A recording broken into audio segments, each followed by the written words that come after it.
Good morning, honorable members. Morning, Chair. Good morning, honorable members. Good morning, General. Morning, DM. We are, if you can just give me morning, General Satole. If you can just give me a few minutes. We are still waiting for the minister has sent an apology. So I was told that the deputy minister will be here. Yes, if you I'm can here, just give Chair. me a few minutes, I'll just try and ascertain if we can get hold of the deputy minister. I'm here, Chair. We are a quorum. We are a quorum now. I'm just trying to find out if the deputy minister will be available soon. If you could just give me a minute. I'm in Good morning. attendance, Chair. Honorable Chairperson, the Deputy Minister is there. I'm in attendance, Chair.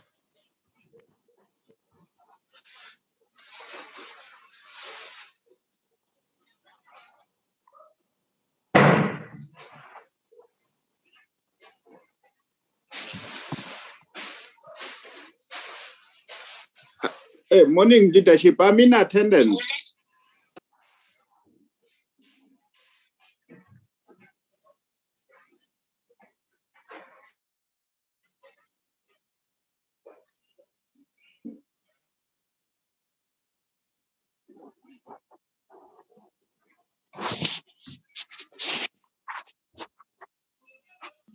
Good morning again. Good morning, honorable members.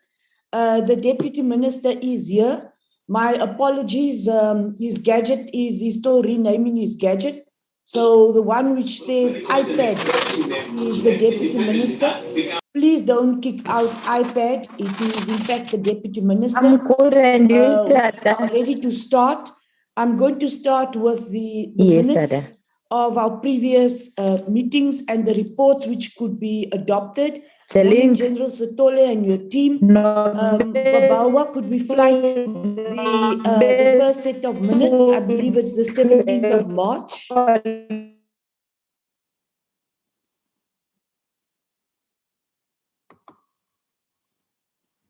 Recording stopped. Recording in progress. Dr. Kinis Babawa, do we have the 17th of March?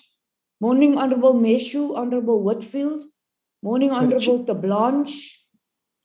Morning, Chairperson. Patrain. Shembeni. Honorable members, you have the 17th of March. If you were in that meeting, Honorable Whitfield and Sheikh Imam apologized. Could we see? You can go down. We received these minutes. You could go down to the next page. Next. The next page. Next page. I'm sure you have all read the minutes.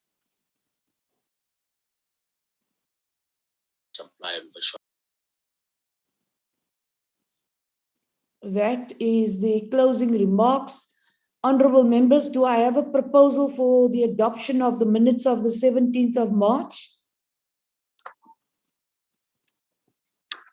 I move for adoption, Chair.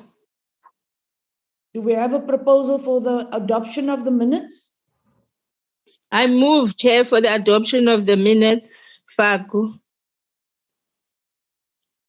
Chairperson, I reserve my rights. Thank Honorable you. members, do we have a proposal for the adoption of the minutes? I move, Chair, for the adoption of the minutes. Faku. Linda Moss agree. Honorable Moss, Agree. Who was the proposer? Moss? Faku. Faku was the proposal. Moss have seconded. Thank you very much. The 13th of Shembeni, I reserve my rights, Shembeni. Shembeni reserves his rights. Tablanche? I reserve my rights, Chairperson. Tablanche reserves his rights. Could I have the next one? Do we have another one who's reserving rights? Could Yes, I have the ma'am. Meshwe? Yes. Measure as I well. also reserve my rights, yeah. Could it so be Thank you. indicated? The 13th of March, do I have a proposal? 13th of April, do I have a proposal for adoption? Faku adopts, Chair. Faku adopts. A seconder? Patrain, Chair. Patrain seconds. Could I have now the 2nd of May? Oh, sorry. Do you have your right to reserve? Yes, Yes, Chair. Chair. Could I take a Chembeni? Yes, Chair. To Blanche? Yes, Chair. Meshu? Yeah, ma'am. All right. Could I go on to the 4th of May now?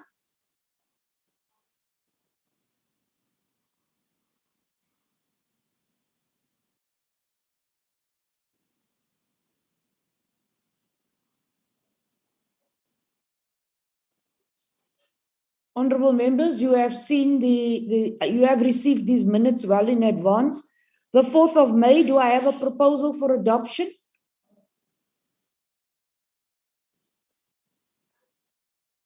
Faku moves to adoption, Chair. Faku moves. Do I have a seconder? Linda Moss agree. Moss seconds. Do you have any members? Reserve again, Chairperson. To Blanche reserves. EFF Shembeni. Shembeni. Hold a minute. Meshu. ACDP. ACDP. We are now with the 5th of May. You can see the minutes of the 5th of May.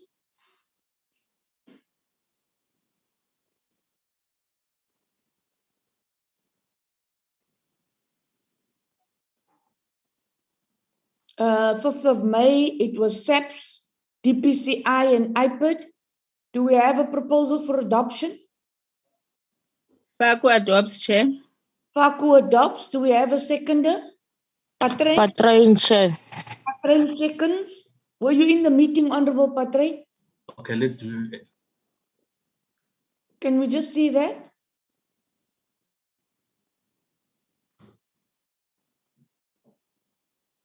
Could I please see the attendance of the 5th of May?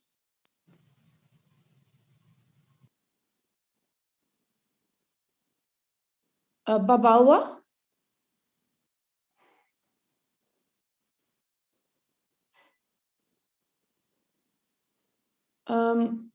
Dr. Kinis?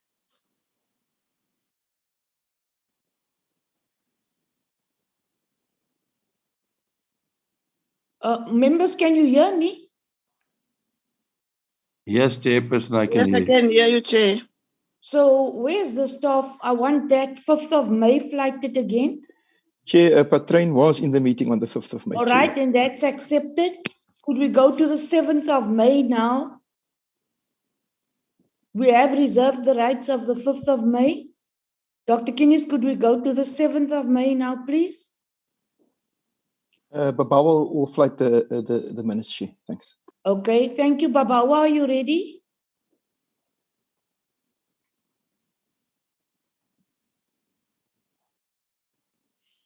Thank you very much, Babawa. The 7th of May. Moss and Patrain were present.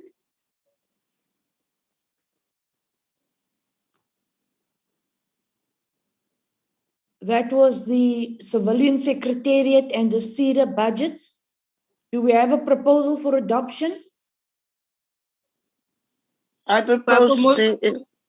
Moss I proposes. Seconder? Patrain. Patrain and Faku. Reserve your rights. Yes, please, Chair. Shembeni, Tablanche, and Meshu. Yes, Chair. Thank you. Could we go to the 12th Yeah, I of was not May? in the meeting anyway. All right. The 12th of May.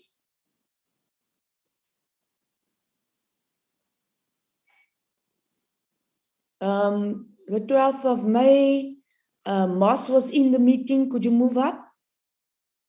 I Patrick, move, Chair. You move adoption. Yes. Moss moves. Do we have a seconder? Patrain? Patrain, yes. Thank you, Patrain. Reserve the rights. Thank you, Tablanche, Chairperson. Blanche Shembeni, Yes, Chair. Meshu. Yes, Chairperson. Thank you. The minutes are thus adopted. Doc, are there any other minutes and reports which we need to adopt? Chair, the oversight report to the CFR. That should be adopted. Could you do the oversight report? Can you flight it for me, please? Babalwa, if you've got that oversight report, can you please flight it? Chair, we're not going to be adopting the China report because there's no need for us to adopt it. Thanks. Thank you very much. We just need to adopt the oversight report. Babawa?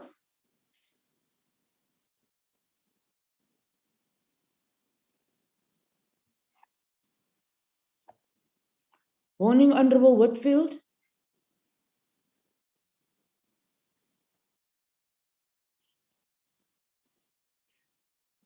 Honorable members, just while we're waiting for that report to be flighted, the Central Firearm Registry, as we are all agreed, all political parties have agreed, is in a state of disarray. We were going to discuss it today, but I thought that it would not do justice to the oversight visit. My apologies to the National Commissioner, the Deputy Minister, and all the members that I was unable to attend the oversight visit. Unfortunately, I was advised to go into self-isolation. I did not want to place you all at risk. So, honorable members, I hope you accept my apology. General Sitole and your team, I hope you accept my apology. We will then, Babawa, receive the report, and then when we return from recess, I would take at least 2 to 3 sessions just to go through the oversight visit report and the actual Central Firearm Registry. We will also send out invitations to the Director General and the Minister of Public Works to attend that meeting. I'm sure that members, you will agree that we would need the Public Works Minister and the Public Works Director General to be in our meeting. We have the report. Honorable members, you have seen the report. I was not at the oversight visit. Do we have anyone who was at the visit who could propose adoption? Chair, my hand is up. I, Linda Moss, want to. Honorable Moss? Can I continue? Yes, Honorable Moss. First, I want to comment, Chair, before I adopt the report. First, I want to comment on what you're saying. I agree with you totally, Chair, and it will be very helpful for the portfolio committee, for the department on the issue of the firearms issue, so that we have all in the house discuss it thoroughly and have a constructive way forward so that we can solve this problem once and for all. So I don't want to see this thing again in the newspaper. Thank you very much, Chair. I adopt the report. Thank you very much, Honorable Moss. Honorable members, I'm sure that all members of all political parties, could you please go? I would like to go and see the attendance again. I would like to see the attendance, Babawa. Honorable members, I'm sure that there isn't any single political party that would want us to look at the Central Firearm Registry and turn our backs. We have to perform our oversight visit. We have to do justice to our oversight visit, and we have to perform other visits. And I think we need serious follow-ups on the Central Firearm Registry before we even consider another firearm amnesty. Honorable Tablanche, I've noted your hand. Chairperson, thank you. I just have a question. We were promised a report by the Deputy Minister and the National Commissioner. It was even promised again during our visit. And I haven't seen anything yet, and I was just wondering whether the committee, whether we have received anything to date. Thank you, Chairperson. I have received a report from the Deputy Minister. Dr. Kinis, could we just indicate if we've, Babawa, if we've circulated the reports? Chair, we have received the reports, but we haven't circulated the report. We have received the report as you indicated, so we can circulate that report, Chair. Thanks. Yes. Dr. Kinis and Babawa, we have been receiving monthly reports. Thank you, General Sotole.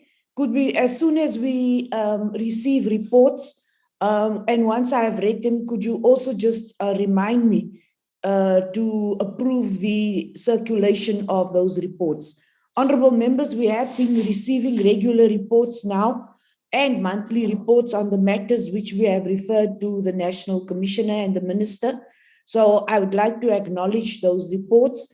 And then when we do have those sessions, and as I said, I want at least 2 or 3 sessions on the Central Firearm Registry, the matter of licensing, the matter of the amnesty, we just have a nightmare. And when we do take those reports and we look at the Central Firearm Registry, we'd also look at the Firearms Control Amendment Bill. And I'm sure members would want a briefing, even though it's still at the level of cabinet.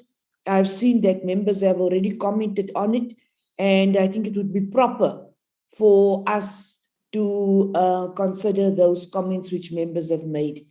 Now, I do not see a seconder. Do we have a seconder for that report? I do not see a seconder. Do you all reserve your rights? Honorable Shembeni? Am I audible? We can hear you, Chair. So, Honorable Shembeni, do you reserve your rights? Chairperson, in the meantime, I do reserve my rights. Yes, Chair. The Blanche Shembeni Meshu? Yes, Chairperson. Thank you. Do we have Honorable Peacock in the meeting? I do not see her. We'll have to redo this report. The report is not adopted. We will redo the report. Thank you very much. That takes, Doc, that takes care of all the minutes and the reports. Babalwa, are you happy? Yes, Yes, Chair. I'm happy. Babalwa, very happy. Yes, Chair. Very good. This time we are not having problems with our minutes. Well done, Babalwa. DM, you may introduce us and allow the General to introduce the team, and we'll take your presentations. You tell us in which order you would like the presentations to be taken. Honorable DM, let me first take the apologies. We have an apology from the Minister. The Minister is attending Cabinet. He has to attend Cabinet today. I have an apology from Honorable Groenewald. The other apologies, Babawa? No, Chair, we only received 3 apologies. It was the Minister, Groenewald, and? Honorable Molekwa.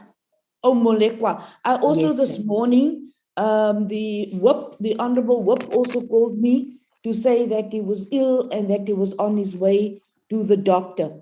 Our Whip hasn't been well. That is also why he didn't participate in the budget debate, and we wish him a speedy recovery. Honorable Deputy Minister, over to you. Good morning, Chair, and good morning to all honorable members. My apologies. I don't know what happened with the gadget. When I try to rename it, it does not give me the option. It only gives me the option to raise my hand and to mute. But yesterday I used the same gadget in the National Assembly and I was able to rename it. And I thought it will be like that this morning. Unfortunately, it did not. My apologies to you, Chair, and the committee, and particularly the administrator, because they could not guess who IPID is unless somebody told them. So I would want to apologize for that. Thank you, Chair, and thanks to members. Thank you, DM. Thank you, DM. Your apology is accepted. DM, thank you very much for always being here. So I do not think that with you we could have any problems or difficulties. We do understand the minister is not here, and we sincerely appreciate your presence. You can go ahead, Deputy Minister. Thank you very much, Chair, and good morning to you and to members of the committee, National Commissioner and the team. We have a delegation from SAPS which will lead in the presentation. I think if you allow, Chair, we can ask the Commissioner to introduce the team that is with. I see that all the DNCs are here except General Masemola. I didn't see him on the list of the delegation that's coming, and the head of the DPCI, Advocate Dr. General Levea, is also present here, but I think I will allow the Commissioner through you, Chair, to introduce the team that he is leading this morning.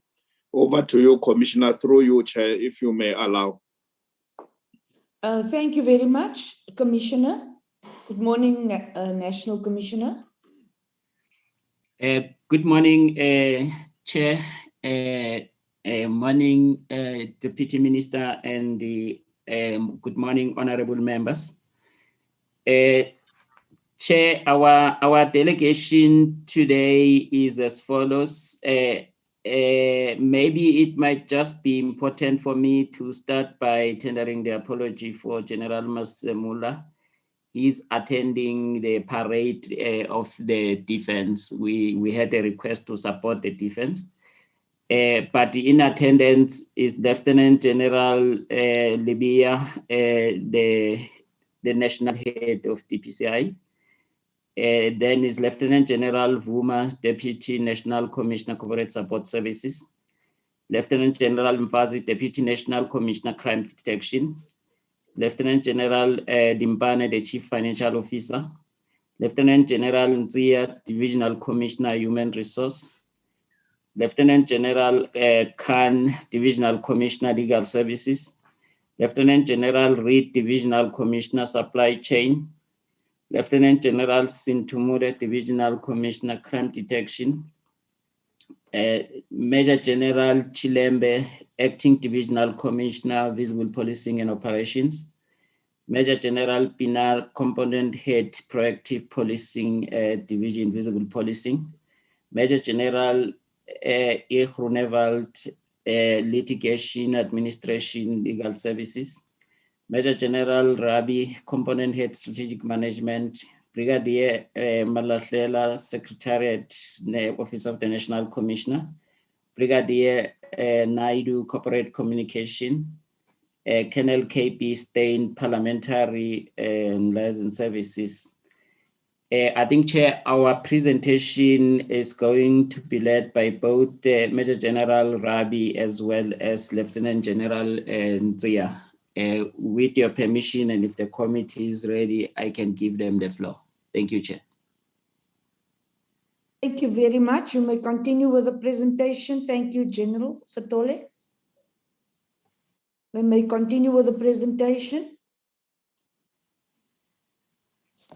Good morning, Honorable Chairperson, honorable members of the Portfolio Committee, Deputy Minister, National Commissioner, all the Deputy National Commissioners present, the National Head of the DPCI, and all my colleagues that are in the meeting. Chairperson, I'm Lieutenant General Nzia, I'll be taking the committee through the presentation that we have prepared pertaining to the discipline management in the South African Police Service for the financial year 2020-21 financial year. I'll get an indication from you, Chair, if I need to switch on my video, and I am in a position to do that, but I'll get direction from you, Chairperson. Chair, in terms of the table of contents, the overview of the presentation, what is it in the presentation is the purpose, the background, the regulatory framework, the types of misconducts, disciplinary cases overview, looking at disciplinary cases in general, as well as IPID recommendations.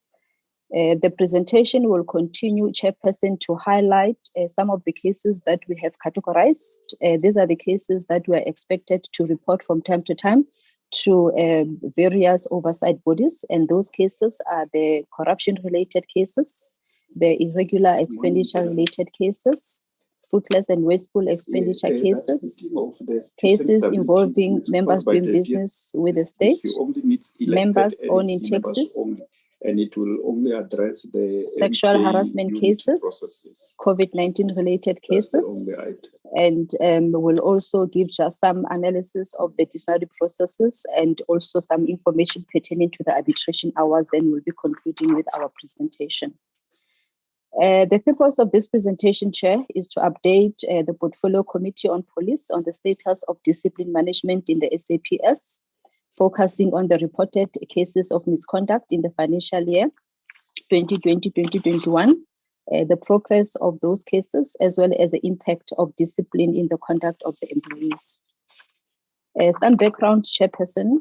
We all know that the SAPS is charged with the constitutional responsibility to prevent, combat, and investigate crime, to maintain public order, to protect and secure the inhabitants of the Republic of South Africa and their property, and to uphold and to enforce the law. In order for SAPS to fulfill this constitutional mandate, the members of the SAPS must act with integrity and respect for people's diversity and the law, thereby enhancing service excellence to the approval of the public. The SAPS Code of Conduct and the Code of Ethics underpins the way in which every member of SAPS should behave, irrespective of whether they are on or off duty. The SAPS as an employer has a right and responsibility to maintain discipline amongst its employees, and in doing so, the SAPS must ensure that its actions are in line with the relevant legislative framework governing the employer-employee relations. And discipline in the SAPS Chairperson is governed by the SAPS Discipline Regulations of 2016, which is the product of collective bargaining in the Safety and Security Council. May I request the slide to be moved? Next slide, Leon, slide number 8. Discipline in the SAPS is governed by the SAPS Discipline Regulations, which were promulgated by the Minister of Police in 2016. It is a product of a collective bargaining in the Safety and Sectoral Bargaining Council, in which an agreement was reached, Agreement 1 of 2012. The agreement was reached between the employer as well as the two registered trade unions, that is POPU and SAPU, in terms of Section 37 of the Labour Relations Act. The collective agreement or disciplinary regulations have been drafted in accordance with the principles set out in the Code of Good Practice, which is contained in Schedule 8 of the Labour Relations Act. Section 23 and 31 of the same Labour Relations Act deals with the legal effect and binding nature of collective agreement. It is therefore incumbent that when applying the discipline, the employer must utterly follow the disciplinary procedure. These regulations apply to the employer and all employees falling within the registered scope of SSBC. They also apply to senior management service of the SAPS, excluding the National Commissioner and the Provincial Commissioners. Disciplinary regulations provide a distinct framework within which employees are to be managed according to the values and standards of SAPS. If an employee transgresses a certain misconduct as codified in the regulation, disciplinary steps should be instituted against such employee. The procedure to be followed will be either progressive for less serious or disciplinary inquiry for serious misconduct. We have listed, Chairperson, some of the regulatory framework that is governing our processes. And with your permission, Chairperson, I'm not going to go through the list, and I'll move to the next slide, which deals with types of misconduct. There are two types of misconduct, Chair: less serious misconduct as well as serious misconduct. The less serious misconduct under this principle, relatively minor acts of misconduct, are dealt with by a range of warnings, often referred to as verbal, written, or final written warnings. The purpose of the warnings is twofold. First, to register or record the misconduct, and second, to alert employees that any further infractions might warrant more serious forms of warnings or dismissals, and to encourage employees to improve their conduct. The serious ones, this is a conduct that erodes the public confidence and the integrity of the SAPS. If a SAPS employee commits a serious misconduct as codified in Regulation 5, 3, and 4 of the disciplinary regulations, such misconduct will either be investigated or the expeditious process will be invoked, and the process of the serious misconduct can lead to a dismissal of an employee from the South African Police Service. So what I'm about to present now, Chairperson, is a reflection of all the cases that were registered in our books for the financial year 2020-2021, as they were reported by the various business units in the SAPS. The cases that were recorded in our register for the financial year, Chair, there are 4,087, and they involve 5,708 members. And of the 4,087, 686 of those cases are IPID-related cases involving 1,270 members, and other cases are 3,401 cases. The 3,401 consists of cases such as corruption-related cases, the irregular expenditure cases, and you will see where we have unpacked some of those cases in terms of the mandatory reporting later in the presentation, Chair. Then the status of the 3,401 cases. We suspended 271 employees. We dismissed 167 employees. And in terms of our finalization, Chair, we managed to finalize 1,935 cases of the 3,401, and 1,466 cases are still pending at the different processes of our discipline. Then our finalization rate there, Chair, is 56.89%. Then the IPID-related cases, Chair, we registered 686. We suspended 12 members and 22 were dismissed. And in terms of our finalization, we finalized 469 of the 686, and 217 cases are still pending, and our percentage there, Chairperson, is 68.3%. I also need to indicate, Chair, that one case may involve more than one member. As we know that our members are working in teams, sometimes when cases are opened against them, it will be one case, for about 4 or 5 members, depending on how many members were at that scene. Moving to the next slide, Chairperson. This slide is the same info. The first part of this slide is the information that I shared in the previous slide, but here we're just giving a reflection of the ranks of the members who were involved in these cases. We see the constables, they are the highest, Chairperson, with 1,454, followed by the sergeants with 1,379, warrant officers 699, Public Service Act employees 341, captains 292, lieutenant colonels 146, colonels 69, brigadiers 44, major generals 13, and 1 lieutenant general. In total is 4,438 employees. Moving to the next slide, Chair, those cases that were finalized, the 1,935 cases that were finalized, the outcome is as reflected in the table below. We dismissed 167, 24 terminated their services before we could even finalize the hearing. 150 cases were withdrawn. 299 cases, members were not found guilty. 361, they were handled progressively. 149 members were suspended. And where there was no prima facie evidence to take these cases to a hearing, there were 813. And as I've indicated, one case may have more than one sanction. So that is in as far as other cases are concerned. Now looking at the IPID-related recommendations, Chairperson, the next slide. With IPID, Chair, we have recorded 686 cases involving 1,270 employees. And the ranks of those employees are as follows, Chair: 1 Major General, 2 Brigadiers, 6 Colonels, 24 Lieutenant Colonels, 50 Captains, 139 warrant officers, 404 sergeants, and 644 constables, total 1,270. And once again here, Chair, we see a high number of non-commissioned officers that are actually committing these offences. The next slide, Chairperson, is just to give an indication of the types of offences committed by these employees, the 686. 4, they were charged in terms of death in police custody, 62, death as a result of police action, 70, complaint of discharge of an official firearm, 25, rape by a police officer, 4, rape in police custody, 477, torture, assault, 16, corruption-related cases, 22, non-compliance with the IPID Act and other offences. There are 6. We see also on this slide, Chairperson, that 477 is the highest number, which is torture and assault, and it is followed by the discharge of an official firearm, and the third highest is death as a result of police action.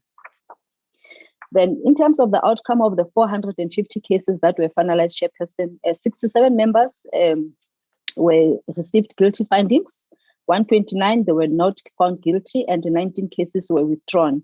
And in the table below, Chair, we are just also giving a reflection that 22 members were dismissed, 19 cases were withdrawn, 129 they were found not guilty, 4 received verbal warning, 15 received written warnings, 14 final written warnings, and 12 received suspension without pay. Then the following categories of cases, Chairperson, we have actually extrapolated them from the bigger number of 3,401, and we are reporting on them because there are cases where we are reporting or where oversight bodies are actually having an interest on. So we are just also reflecting as to how, as the SAPS, we performed in terms of those categories of cases. The first one is the management of corruption-related cases. We recorded 319 cases involving 574 members. We managed to finalize 139, and we're having 180 pending. And our finalization rate, Chair, there is 43.5%, and we admit that this performance is not good. And in terms of the ranks of the members that were involved in these cases, Chairperson, 195 sergeants, followed by constables with 186, warrant officers, there are 81, captains, there are 80, Public Service Act employees, there are 25, lieutenant colonels, 17, brigadiers, 14, colonels, 11, major generals, 4, and lieutenant general, 1, and in total is 574 members, Chairperson.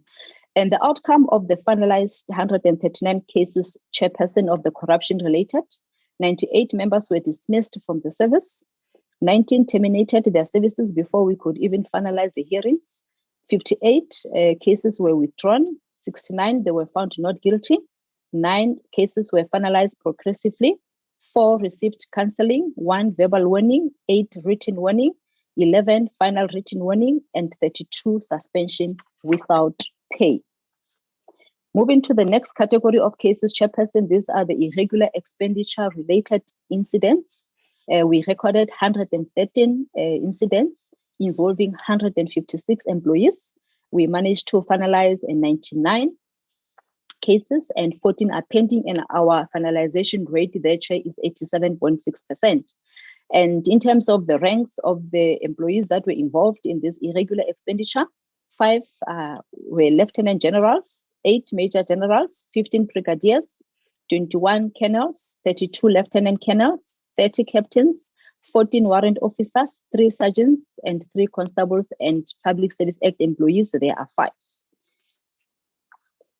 Then the outcome of the finalized irregular expenditure cases, Chairperson, 7 were dismissed, but they were not dismissed on irregular expenditure incidents. They were dismissed on other unrelated cases. 19 terminated their services, 42 cases were withdrawn, 1 was found not guilty, 98 there was no prima facie evidence, 11 corrective counseling, 2 final written warning, 50 suspensions, 19 verbal warning, and 21 written warnings. The next category of the cases, Chairperson, is a fruitless and wasteful expenditure incidents. We recorded 550 cases, and we managed to link 214 officials to the 550 cases involving 254 employees.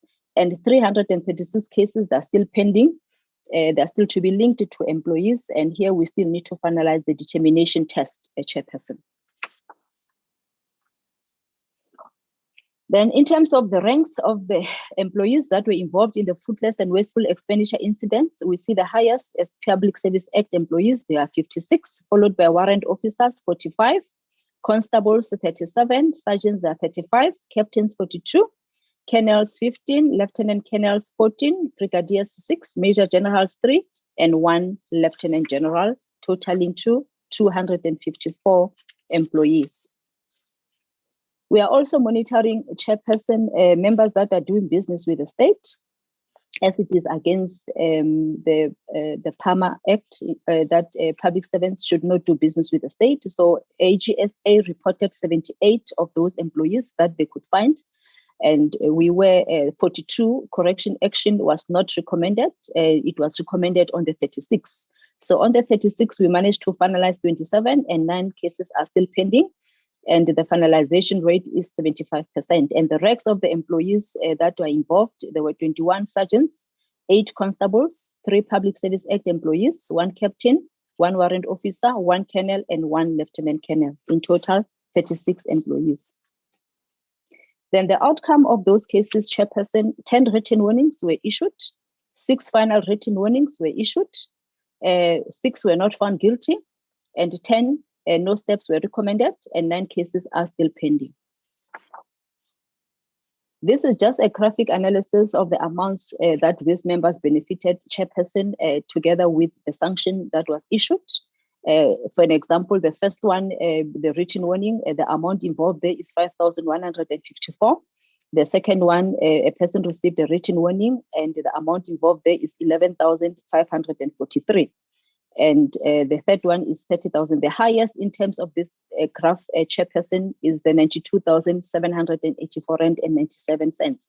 I must indicate, Chairperson, that of the 9 cases that are still pending that we are still to finalize, there is a very high amount. It's kind of a complicated case, but the case is still being monitored, and up until it's finalized, we'll be able to report again on it. The next slide, Chairperson, is another category.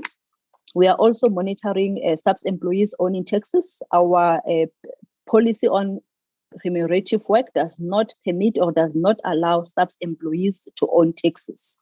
So with the assistance of our integrity office, they managed to detect 209 employees that were owning taxes in the previous financial year, and we managed to finalize 208 cases. 1 case is still pending, and our finalization rate there, Chair, is 99.52%.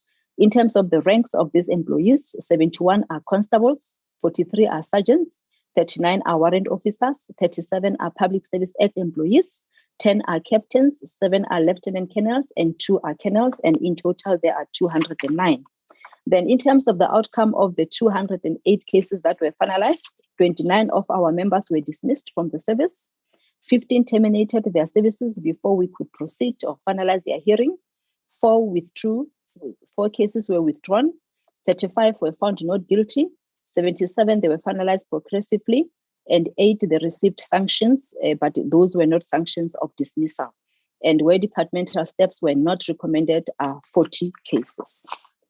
We are also monitoring another category of cases, Chairperson, the sexual harassment-related cases, and we recorded 30 cases involving 31 employees. And we finalized 18 cases, and 12 cases are still pending. And our finalization rate, Chair, there is 60%. The ranks of the employees involved, warrant officers are 10, sergeants 8, captains 4, constables 4, colonels 2, Public Service Act employee 1, brigadier 1, and lieutenant colonel 1, and 31 in total. And the outcome of the finalization of the sexual harassment-related cases, 1 employee was dismissed from the service, 1 terminated the services before we could finalize the hearing, 5 cases were withdrawn, 4 were found not guilty, 2 were finalized progressively, and 2 received sanction short of dismissal, and 3 departmental steps were not recommended. And the next category of cases, Chairperson, after the COVID-19 regulations were promulgated last year, we recorded 550 cases that were reported where our police officers contravened the COVID-19 regulations. and we initiated 543 cases, and we managed to finalize 450, and 107 cases are still pending, and our percentage rate there is 81.81%.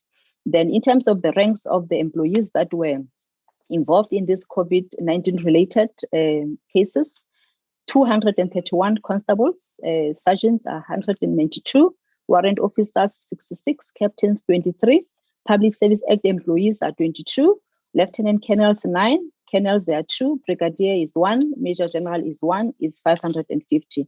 Then the types of the cases that were reported related to COVID-19, Chairperson, 91 of those cases were corruption related, 40 of those cases were defeating the ends of justice, 49 of those cases failed to confine in a place of residence, 1 case failed to wear a mask, 3 cases failure to quarantine, 37 gathering, 1 case illegal hunting and escaping lawful arrest, 2 issued illegal permit, 55 they were liquor related, 1 misrepresentation by the member that he or she was COVID positive, 82 they didn't have permits, 13 possession of drugs, dacha, illicit cigarettes, counterfeit goods, and unlicensed firearm, and other cases were 175, and all in all is 550 cases. Then the outcome of the finalized COVID-19 related cases, Chair, I indicated that there were 450 that were finalized.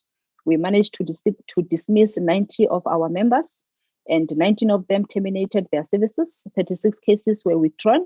64 of them were found not guilty. 108 they were finalized progressively.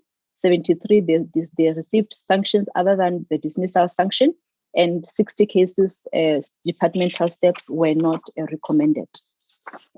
Then, Chairperson, what is currently on the screen is just giving a reflection of the cases that were registered per province.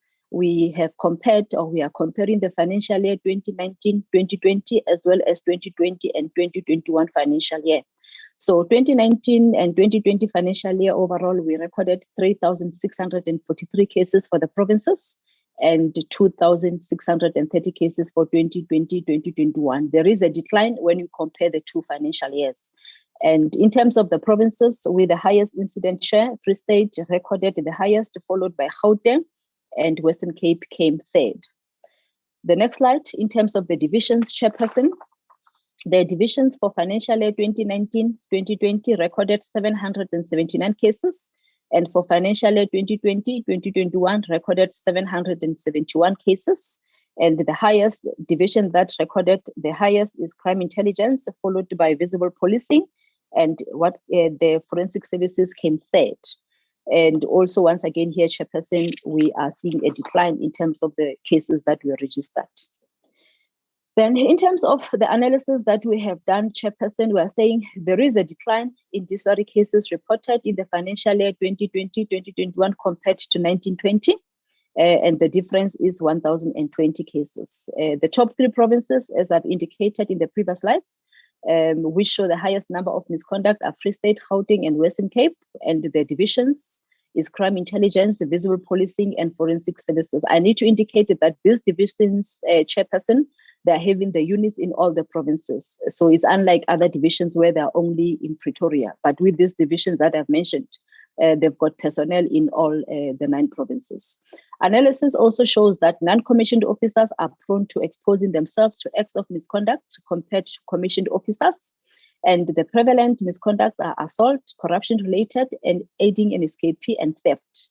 All cases that are not finalized during the previous financial year's, Chairperson, that are carried over to the next financial year, and we also deal with them as projects. So if case is not finalized in a particular financial year, it doesn't mean that case is not going to be handled, but we are still continuing to monitor, and we are directing provinces and divisions to attend to those cases as projects so that they can be finalized quickly.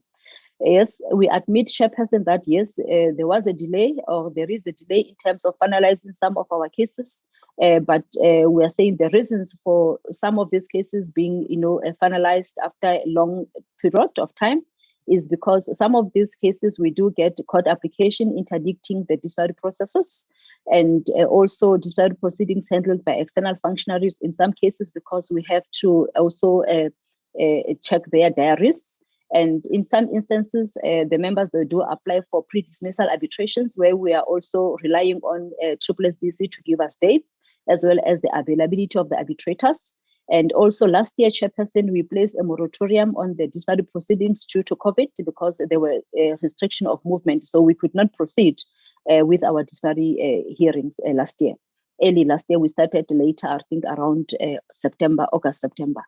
And it is a fact, Chair, that the cases that are involved in senior managers, they are protected as a result of them exercising the right to external legal representation. And this sometimes it takes a long time. And lack of dedicated capacity to deal with these very cases. Here, Chair, we are saying the cases that we are dealing with in the SAPS, we give them to the functionaries, and these functionaries are our own police officers, and they are handling these cases on ad hoc because they do have, their core functions, what they are supposed to focus on. So when we give them these cases, they deal with these cases on ad hoc and they don't give them priority. So this also is causing us some kind of delay because, they are trying to squeeze the disparate cases within their schedule. Then the analysis or the outcome of the arbitrations, Chairperson. The arbitration, Chairperson, maybe if I can just give a brief of a background. When the outcome of the hearings, they can be challenged by the employer or they can be challenged by the employee. Some of the employees may refer the outcome of the disciplinary hearings to arbitration, especially where a member is dismissed from the service. And for the 2020-2021 financial year, those were the referrals. 383 disputes were referred to SSSDC, and we received 15 awards that were in favor of the employee, where the arbitrator will say the employer must implement, and 58 of such awards were in favor of the employer. And we are having about 266 pending matters at the SSSDC. Then in terms of the cases that were referred to PSCBC, Chair, there were 13, and 2 awards were issued in favor of the employee, and 2 were issued in favor of the employer, and with pending 19 matters at the PSCBC. Then private arbitration, there were 2 referrals, and there's no movement there, Chair. And in terms of CCMA, 30 cases were referred to CCMA, and 2 outcomes were in favor of the employee, 1 in favor of the employer, and 27 were pending. Then lastly, Chairperson, in Honorable, my apologies. I have noise. Honorable Moss, could we ask Honorable Moss? I think, can we ask her to mute the mic? I think it's her. It's quiet now. My apologies. No, she has muted. My apologies. You may continue.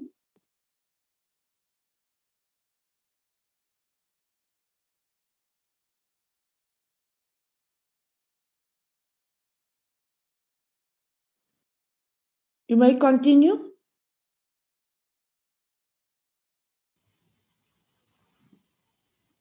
Brigadier Malahlela, can you check General Nzia is muted? Can she unmute? Oh, thank you, General. Okay, thank you.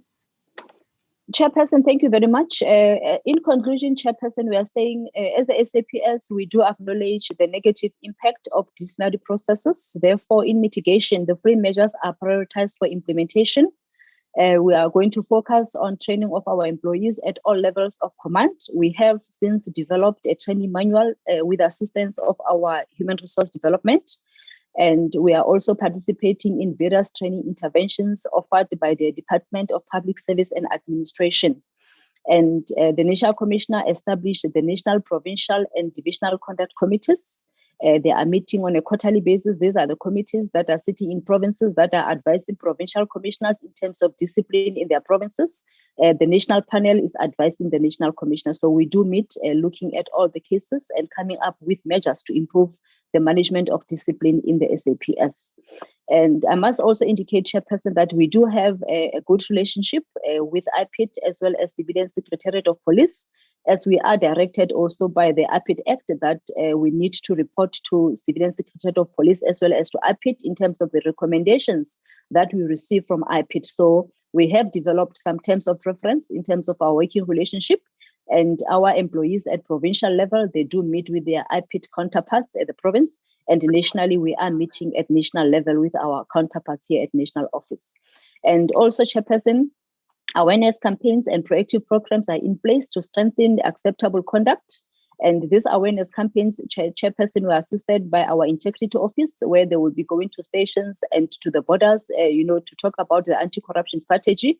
And we also have some proactive programs within our employee health and wellness, discouraging our members from, engaging themselves in the conduct that is not acceptable.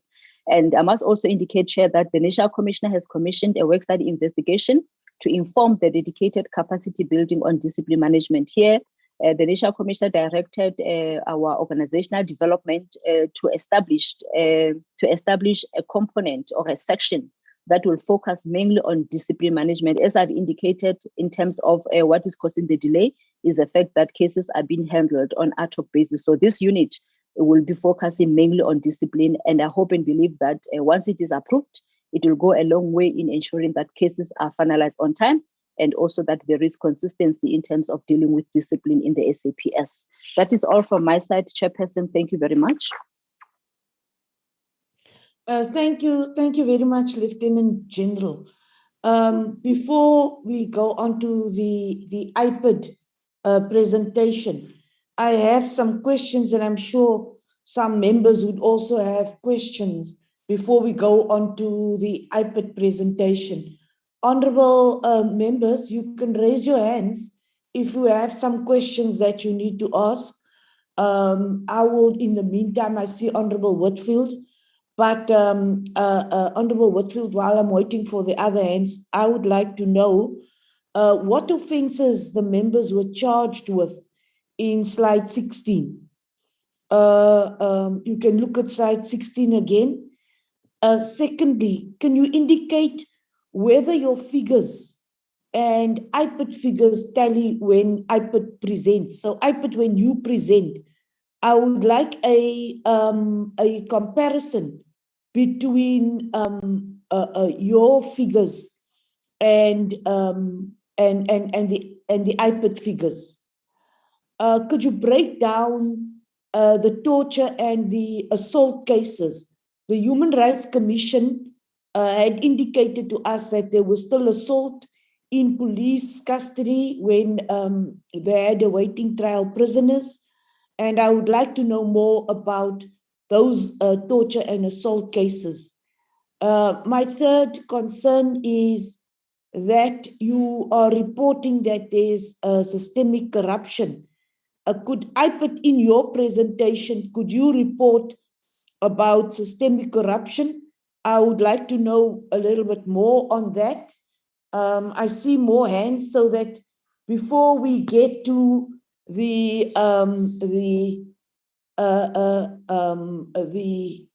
other questions, and before we get the IPID presentation, could I please, when IPID does its presentation, also get responses to these questions? What is the relationship between SAPS and IPID? When it comes to non-compliance, SAPS, when it comes to non-compliance with SAPS, what can we say if you are faced with non-compliance? What are you then? What are your options? And I will continue with questions again. For now, I will take Honorable Whitfield, Blanche, and then Shimbeni. Thank you. Honorable Whitfield. Thank you, Chair. Just to be clear, we're only asking questions on the SAPS presentation at this point. Is that clear? Yes. Yes, okay. Honorable Whitfield. I didn't want to take the IPID one immediately because there's just too many questions I have on the SAPS presentation. All right. Thank you very much, Chair. So, I mean, Chair, my concern is that there can't ever really be any discipline of meaningful import inside the South African Police Service unless there is effective consequence management. And it appears from the presentations we've received over the last 2 years that SAPS simply continues to pay lip service to IPID's recommendations. I'm very concerned about the state of discipline inside the South African Police Service.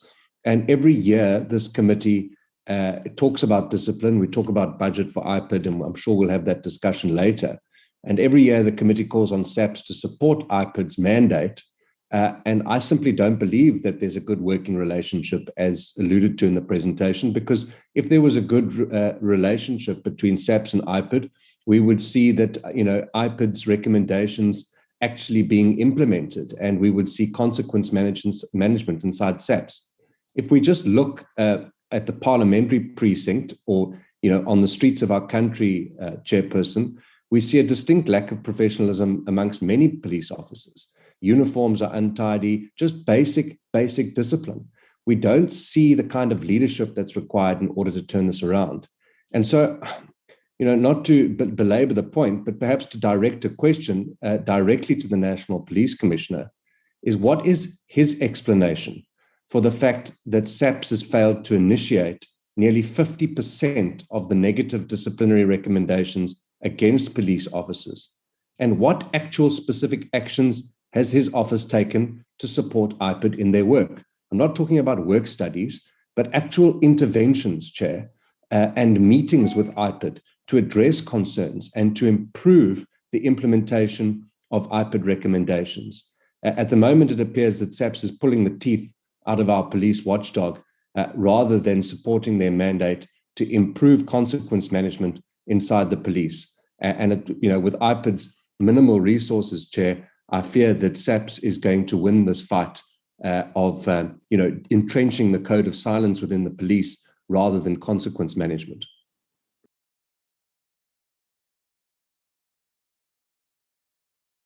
Thank you very much, Honourable Whitfield.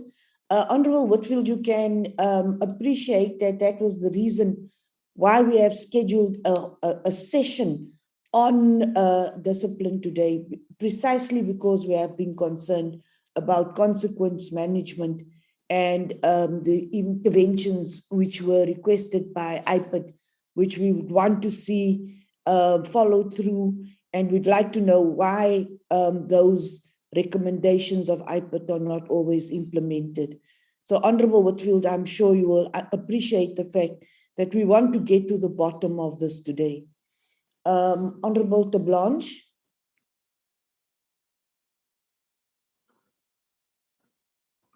Chairperson, thank you. Good morning. Chairperson, let me start by expressing my dissatisfaction that we only received these presentations very late. The last one that we got was last night after 7. You know, we had discussions about this in the past, and we must be given, you know, enough time to prepare ourselves properly. I don't know whether it's part of the strategy, you know, to ensure that we are not properly prepared, but I certainly don't think that is it's not fair towards us. And once again, I want to really plead that this is the last of late submissions. Chairperson, then, I also don't think that there is a good relationship between the police and IPID. If you look, and I think, you know, there is a, let's call it a sort of a, you know, a silence, sort of a non-compliance with the recommendations that IPID made. Fact of the matter is IPID is sitting, apparently it's a pity that we didn't receive their presentation first and then the police is one. Obviously that would have, according to me, made more sense. You know, IPID has a total of 11,578 active cases at the moment. They have a total backlog of 34,765 cases. Chairperson, and really, I don't think, you know, they are making an impact. And we need to get to the bottom of this. We've got, you know, a lot of, you know, reasons in the presentation why that is the case. And, you know, the training, that is a very good sort of initiative. But I was just wondering if we can get some indication how many members were trained to date. Chairperson, you know, the public, we are getting a lot of complaints from the public that nowadays there's a tendency, if they go to police stations, People are merely chasing them away. Really, discipline in the police is not acceptable. Chairperson, I have some more questions, but I'll reserve that until we had the IPID presentation as well. Thank you for now. Thank you very much. Honorable de Blanche, Honorable de Blanche, you will understand that we will have the IPID presentation and you will be able to ask questions again. We have, I'm going to have enough time. I'll have 2 hours just to interrogate this information. Honorable Shembeni and then Honorable Faku. Thank you, Chairperson. Thank you, Honorable Deputy Minister and National Commissioner. I don't have much since Honorable Whitfield mentioned the issue of discipline in the SAPS. I think that is very, very much important. We must look at it. Now, I want to quickly check with the lack of the dedicated capacity to deal with the disciplinary cases in the SAPS. Now, with what the General has mentioned, are we not maybe in a position whereby we are charging people, sentencing them in those disciplinary hearings with the people that are not well capacitated? Secondly, the misconduct from the crime intelligence, it seems very high. And I'm so much concerned that this is the most important department whereby we expect a lot from them, other than being everywhere else. The General has mentioned that they're in all the provinces, but just that the misconduct, it's very high. It's a worrying factor. I think something must be done. I think we need to know exactly what is happening there. If the SAPS can give us a clarity as to what is happening, why is such a high number of misconduct or cases in the intelligence department? Thirdly, the torture and assault cases, 477 constables that are being found that to have committed those crimes. I think something is not correct there. That also goes with discipline. Can we find out exactly what is happening? Is that our constables are not well trained or what? If we can get a clarity there. Lastly, I want to find out about the arbitration awards. What happens into the arbitration awards if members have been awarded arbitration and court orders have been given that those members must return back to work or re-enlisted? And then is SAPS challenging this thing or what? Because I've got a number of cases whereby these members were given arbitration awards and court orders to go back to work. But up until today, some they report back as 2017. Up until today, those members are not yet back to work and are losing their homes and a lot of things. Some are committing suicide and all these things. I don't know whether I've got to mention these names and the so-called now the numbers, the false numbers or whatever you call the personal numbers of these members and their stations, because actually I want to know exactly what is happening here. General Nsi must know about this, and General Vuma knows about these things. I've got Constable Zingisile George Mbatu of Klerksdorp, K9 unit, who was dismissed. And these things refers back in the apartheid era. And then up until today, this person, it's not working. It's out sitting at home. And there are arbitration awards with these people that they must go back to work. AJ Baloi from Soshanguve Police Station. The first number is 047-1678-7. It's a warrant officer. I've got warrant officer Bafana Christian Dube from El Dorado Park. The personal number is 0620-795-2. I've got Warrant Officer Adam Mohloli of Muahloli. The personal number is 049-7278-3. And Tommy Makaleng, all from Klerksdorp Detectives. I've got Constable Lebohang Mamabulo and Constable Foster Makubela from Silverton police stations. Those police officers, they received arbitration awards and court orders that they must be reinstated. But up to so far, they are sitting at home without being considered. Lastly, Chair, I want to check with, do we have, or the SAPS does have any corrective measures in place to deal with the misconduct in the SAPS, other than those other ones of arresting, firing? Because when I look at the training that has been offered to these members that are dismissed, and looking at the crimes that are being committed outside, like those heists and what. Those people, we are training them to become criminals. Is there, or are there any measures that we can put in place to correct those members and get them, or a place where these people can be kept, other than to be released to be at large outside there, knowing exactly the operations of the police, how they operate? They are well trained, these people. That's why they enter into our police stations and take firearms and all these things.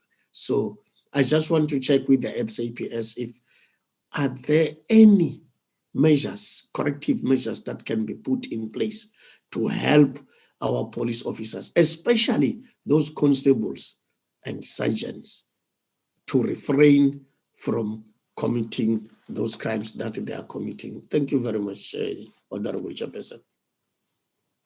Thank you very much, Honorable Shembeni. Honorable Shembeni, could we also send us that list so that we can forward it to SAPS and so that we can ensure that we get responses? Honorable Faku. Thank you, Chair. Greetings to yourself, Deputy Minister, honorable members, national commissioners and his team. Chair, I think I would also agree to what Honorable Whitfield was saying, that it is important that how the police operates themselves, it is appropriate. Like one of the things that the NDP urges us that one of the primary ways to achieve the vision is to make the police service professional. So if the code of conduct and ethics are not adhered to, then we would not be able to achieve what the NDP is saying. I want to propose, Chair, that perhaps the National Commissioner can take the following actions, that linking the police code of conduct and the code of the police practice into account. Can you hear me, Chair? Honorable Faku, you are very clear. Okay, Chair. I want to propose for the following actions to be taken by the South African Police Services, linking the Police Code of Conduct and the Code of the Professional Police Practice Acts to promotion and disciplinary regulation, that the code should be incorporated into disciplinary regulations of SAPS. A copy of the Code of Conduct must be signed by the police members and be kept in their personal files. I think these issues, Chair, are very important. Ethical code of conduct should be practiced to ensure the maintained public perception of policing as a professional profession.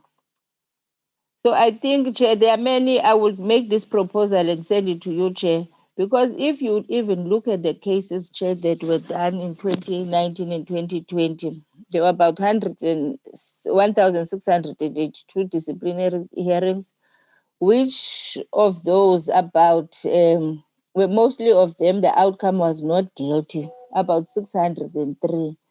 we should get reasons why this has happened. There's not even sanctions attached to this no guilty verdicts, Chair.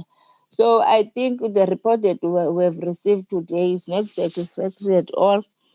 And also, but I was hoping, Chair, that you will give us an opportunity for both presentations to be presented with IPID and SAPS, because one here there's a relation, but when you look at the reports, you don't see that link. Perhaps the relations are there, but not to the standard that we want them to be. So I think, Chair, there needs to be a better improvement with regards to this. Thank you very much. Honorable members, I'm going to give to Linda Moss, Honorable Linda Moss, and then I will give SAPS a half an hour to respond. So they may not respond to all the questions, but then I will take IPID. They should also respond to some of the questions after their presentation. So please, after Linda, Honorable Moss, I will then take some responses. And Honorable Moss, you can ask your question now. Thank you very much, Chairperson. Charity begins at home. What I mean by that, discipline starts at home. Now, I don't know how did the police recruit people who don't obey to the laws of South Africa and have respect for the laws of South Africa. If the presentation talk about so a lot of cases, and how will South Africa people respect the police if they not behave them like citizens of South Africa who must be obeying under a constitution of this country? Chairperson, lastly, I want to say, in the recommendation, there was a term of reference. I want to ask the question, is this term of reference be concluded? And if it is concluded, can we as the police committee get a copy of that term of reference? Because that term of reference will actually explain the relationship between the police and IPID in the other divisions of the police sector, so that we can actually familiarize ourselves on the issue of that term of reference. A term of reference is a very important document. So I want really that we get a copy of that. Thank you very much. Thank you very much. Deputy Minister and National Commissioner, I will allow you to attempt to answer some of the questions, and then I will give an IPID an opportunity to present. No, thanks, Chair, and thanks, members. If you may allow, let's ask the Commissioner to come in. I'll come in at the end, Chair, through you. Thank you, Deputy Minister. General Satole. Thank you very much, Honorable Chair, and thanks the Deputy Minister for the lead, and thanks to the honorable members for the questions and comments, including inputs.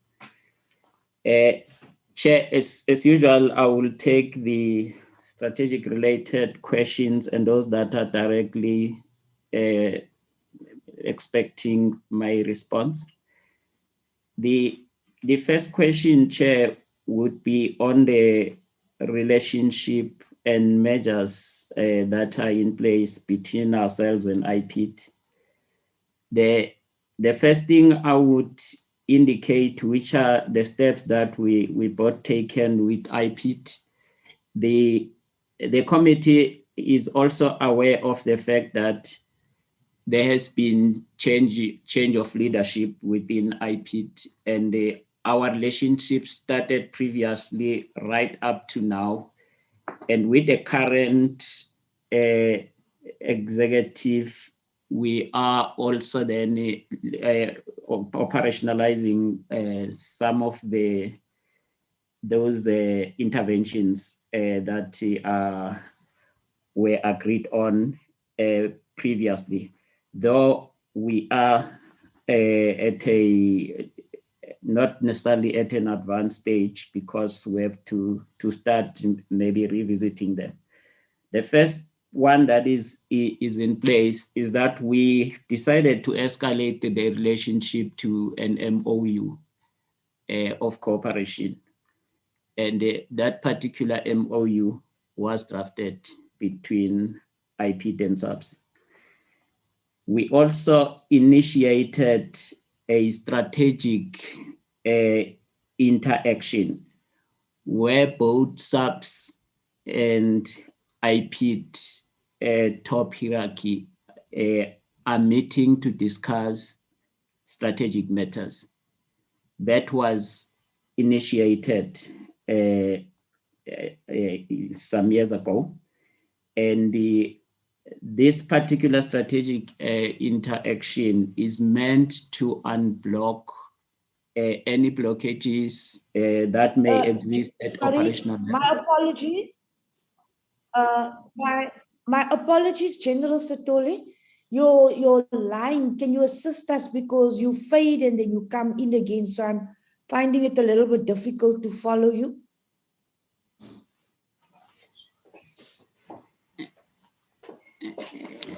Okay, can you hear me now, Chair? Am I General getting better, Satole, Chair? your network is very bad now.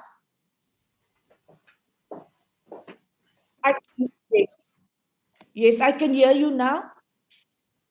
Can you hear me now? Hello, Chair? Yes, General. Okay, thank you, Chair. Yes, you can continue.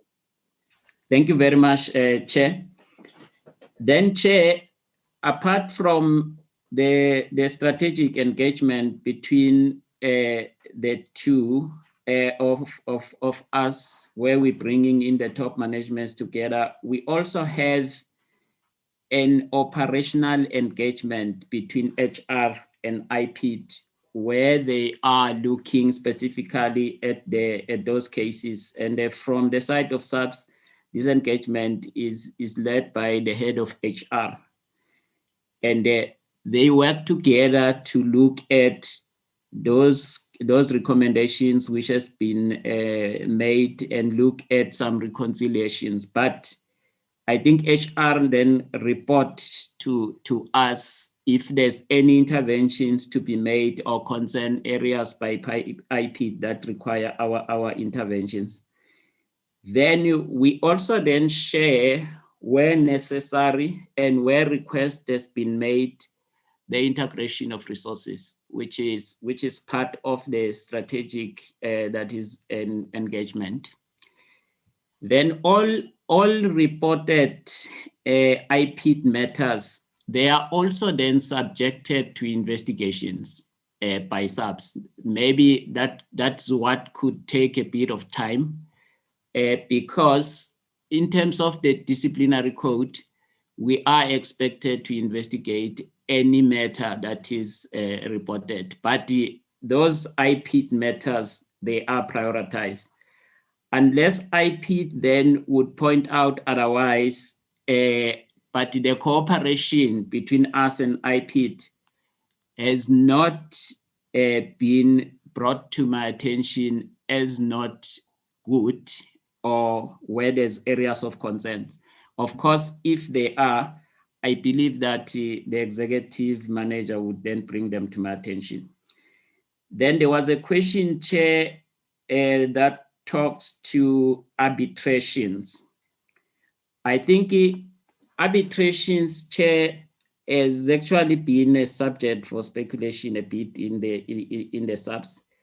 Firstly, I have assigned Lieutenant General Vuma in Legal Services to generate a report for me on arbitrations, because it was brought to my attention that the several arbitrations which were against us and were taken on review, but then we also lost them after all. Then I said this matter must be investigated so that we get reports and so that we can be able to take corrective measures. But at the same time, I also then wanted those that we don't have reasons to take on review. And then I then also instructed that they be implemented. At the present moment, we do implement those that we do not find any reason to take on review. But amongst others, there are those that you find that the arbitrator has had, where the legal analysis outcome shows us that the arbitrator has had. Those are escalated to me by means of a report, and I do approve the review. And I have now centralized the review to me so that it's not done at any other level or angle in order to make sure that we're not necessarily treating them otherwise or biased about them.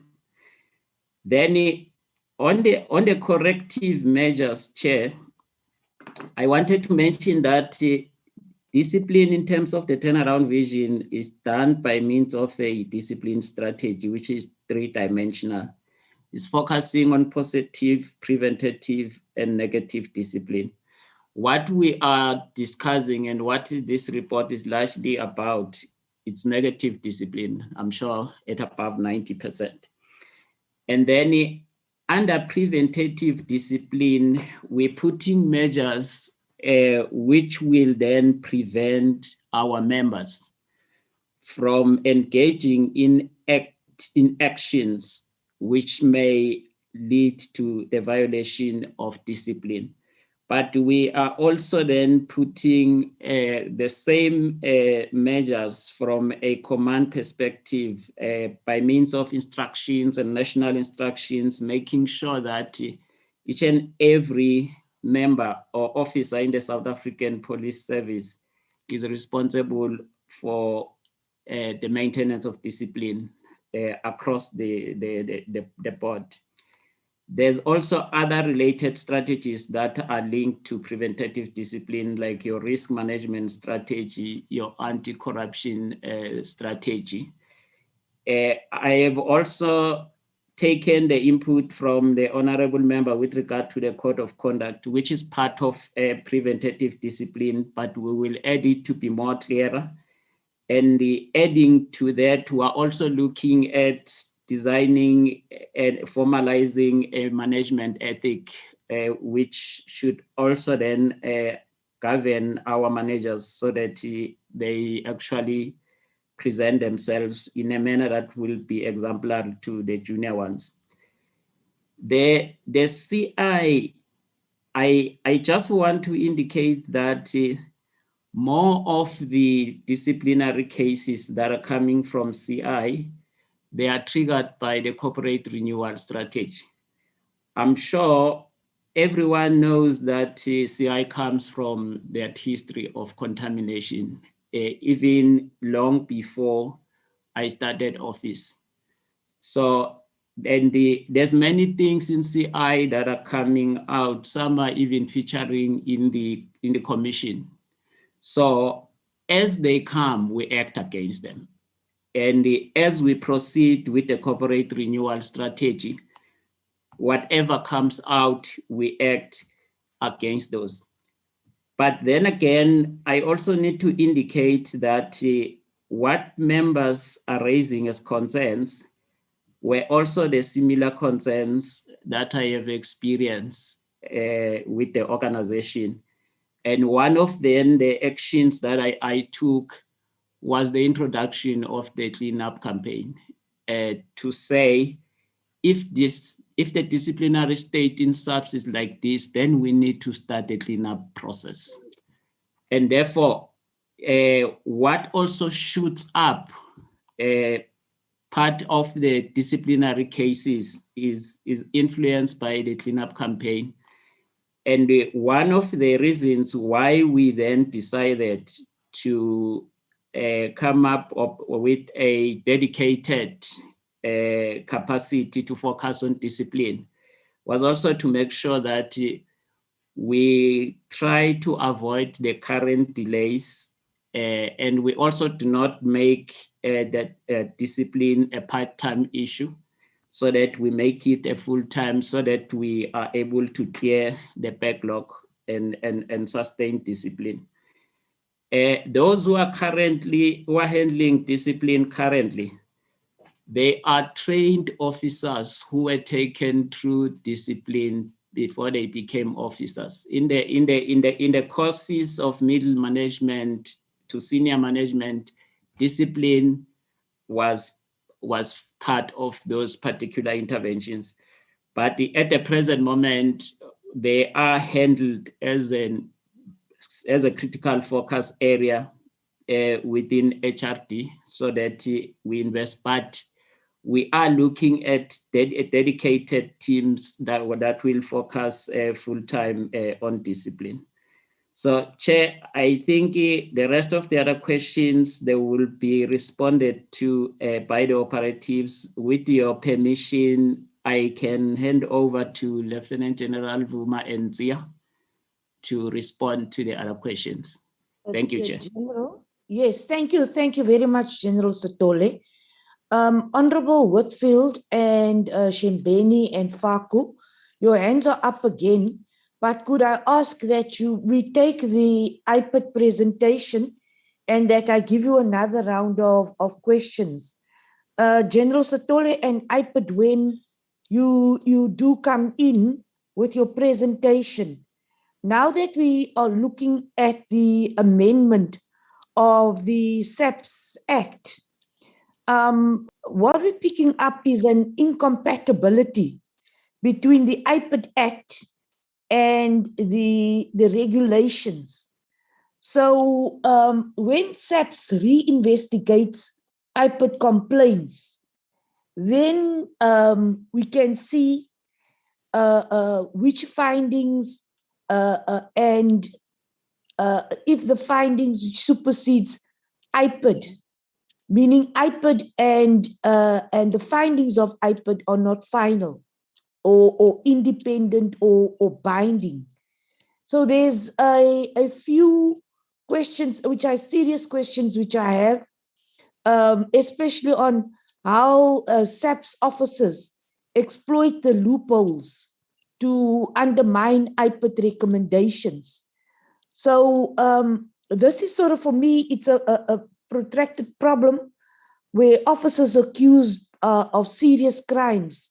You have serious crimes like rape, torture, murder, assault, grievous bodily harm, and that these police officers are recycled back into poor communities. So besides your image, General Sithole, we and all the other members have raised this, Honorable Whitfield, Honorable Tablanche, Honorable Shembeni. As I said, it has been so serious that I have considered a full day to look at disciplinary measures in the police. I want, for us and as a committee, it seems as if this is a systemic problem and we need to get to the bottom of this problem if we want to have effective policing in our country.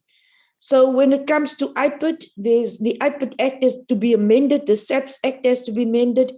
I want to see that the SAPS Amendment Bill and the IPID Amendment Bill, that they actually talk to one another and that we don't have conflict and loopholes between the two acts, and especially that we don't have loopholes with the regulations under the SAPS Bill, the SAPS Act. IPID, I will give you an opportunity to do the presentation. General Sithole, would you like to introduce the presentation? Or Deputy Minister, would you like to introduce the presentation? Thank you very much, Chair. And I hope the Executive Director has connected now.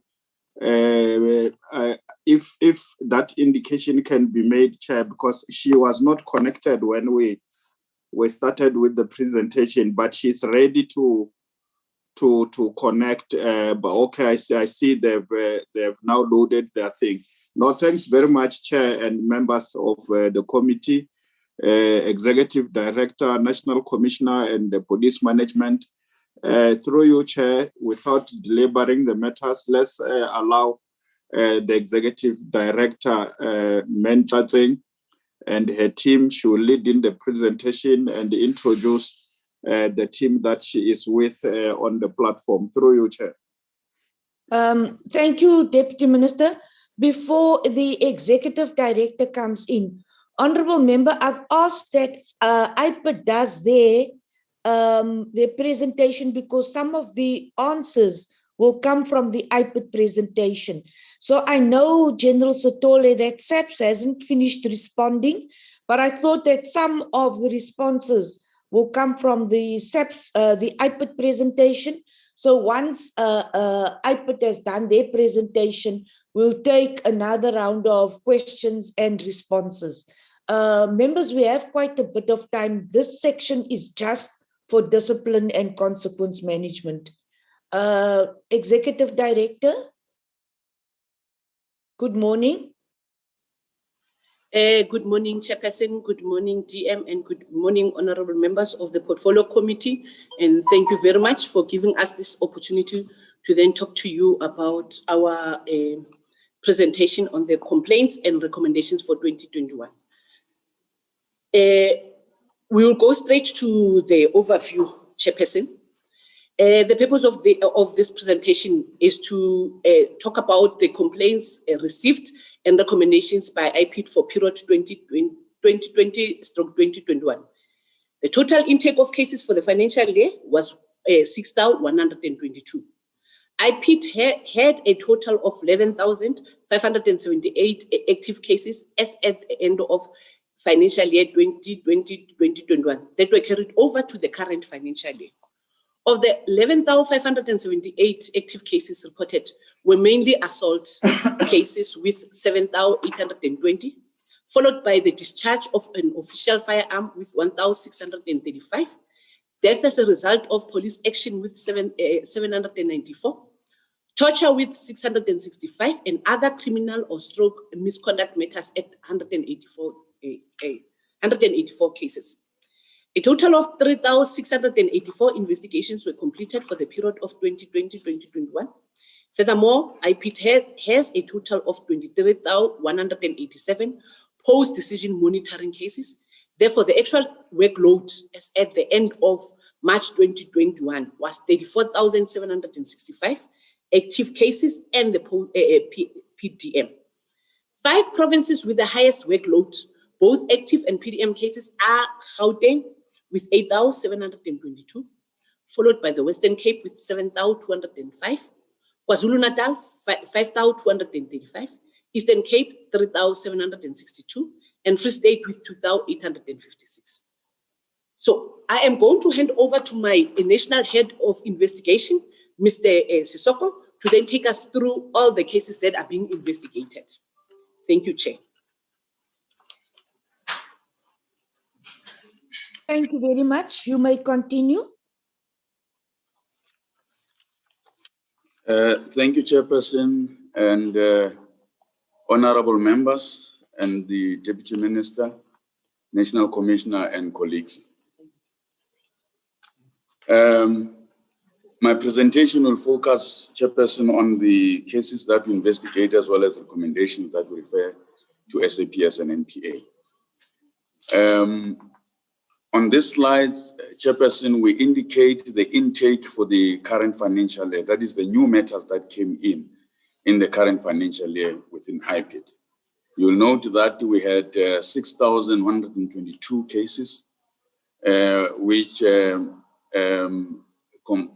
shows that Western Cape had the highest number with 1,224, followed by Gauteng with 1,082 cases. The next slide, Chairperson, talks to cases that are under investigation as of the end of March 2021. You'll note that this would be 11,578 cases And we indicate also the different categories of cases and what is in the different provinces. You will note that KwaZulu-Natal has the highest number with 3,056, followed by Gauteng with 2,752, and Western Cape with 2,478. Those are our big provinces, and that reflects also the high numbers in terms of these cases.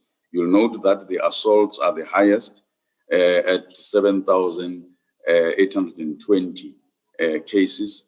It's followed by discharge of firearm at 1,635 cases, and torture at 665 cases. In respect of the decision-ready cases for the period 2020-2021, we are able to complete 3,684 cases, and the most cases that we completed would be assault cases at 2,468 cases, followed by discharge of firearm at 413 cases, and death as a result of police action at 259 cases.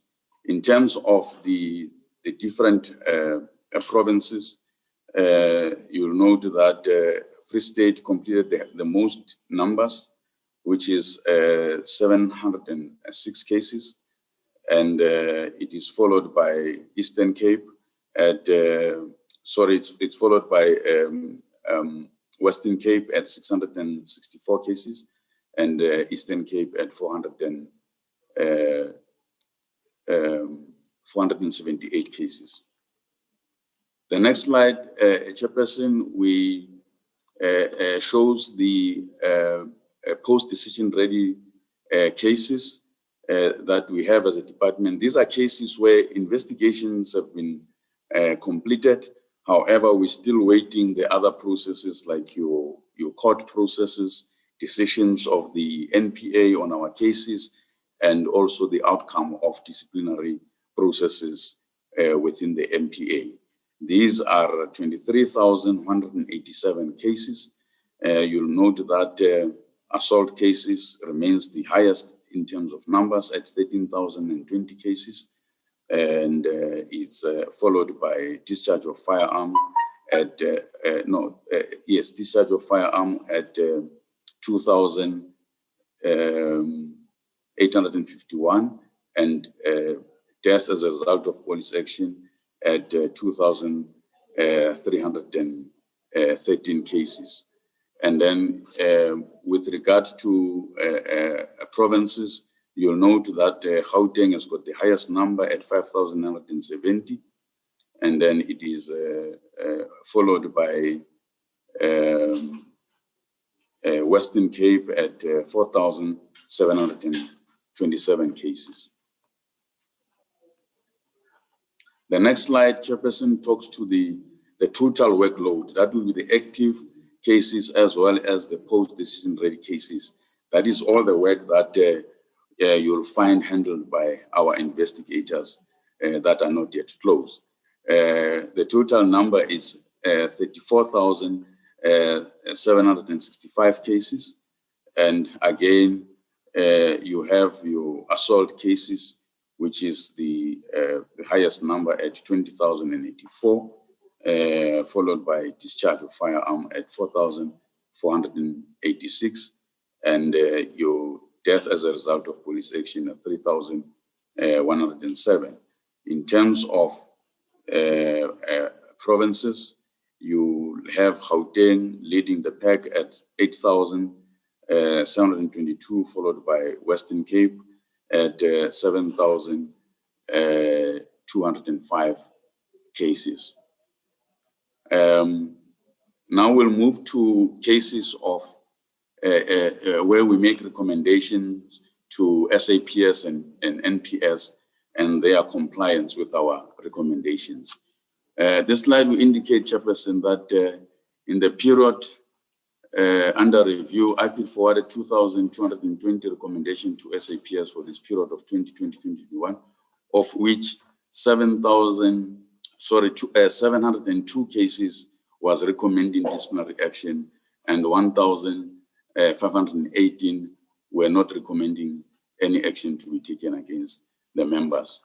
In terms of the 702 cases that were forwarded, IPID received 328 initiations, which is in terms of Section 30A, and of this number, 123 were completed. That is in terms of Section 30C. When we calculated the compliance to our recommendations in terms of the information that is available presently, it stands at 47%, which is 328 out of 702 cases. I must hasten to say, Chairperson, that these numbers, as we are busy with our annual report, are still subject to verification from our internal verification units, like our internal audit and strategy unit. And we also will consult with the SAPS in terms of these numbers. But as things stand, from what we have, these are the numbers that we have. The next slide, Chairperson, shows those numbers that I've indicated too. You'll note that disciplinary initiation stands at 135. Disciplinary outcomes that we've received stands at 123. And where we are awaiting feedback is 374 cases. So that would be the negative recommendations that amounts to 702. So negative recommendations, Chairperson, are where we have made recommendation that SAPS must take action against their members. And then you'll see that positive recommendations, it's 1,518 cases, and the total cumulative of all these cases is 2,220 cases.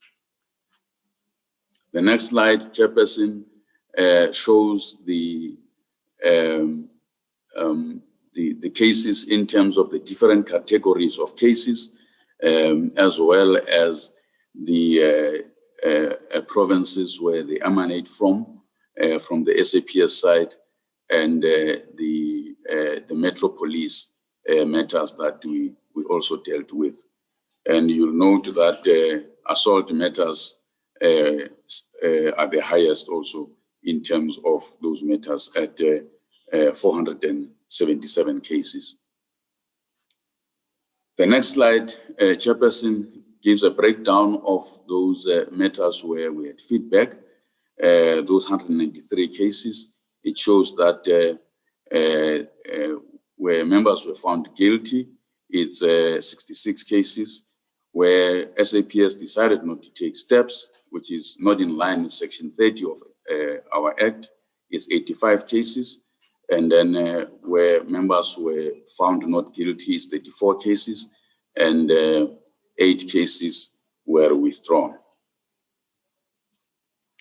The next slide, Chairperson, gives a breakdown in terms of the categories of cases of those outcomes of those 66 cases.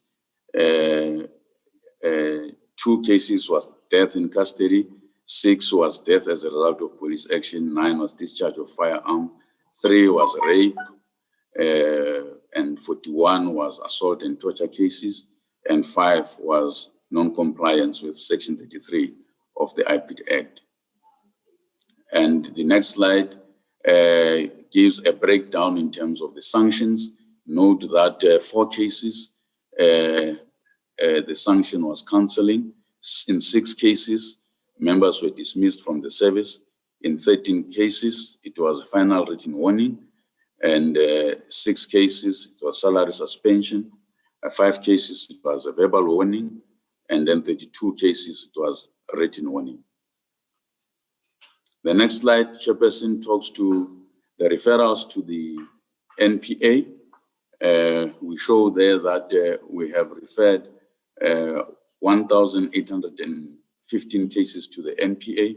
We break them also by the quarters, indicating that the first quarter it was 215, second quarter 348, third quarter 776, and the fourth quarter 466 cases. Of those referral matters, Chairperson, we indicate that 1,405 cases were still waiting decision of the NPA. In 35 cases, the NPA decided to prosecute. In 369 cases, the NPA declined to prosecute. 6 cases, they were declined.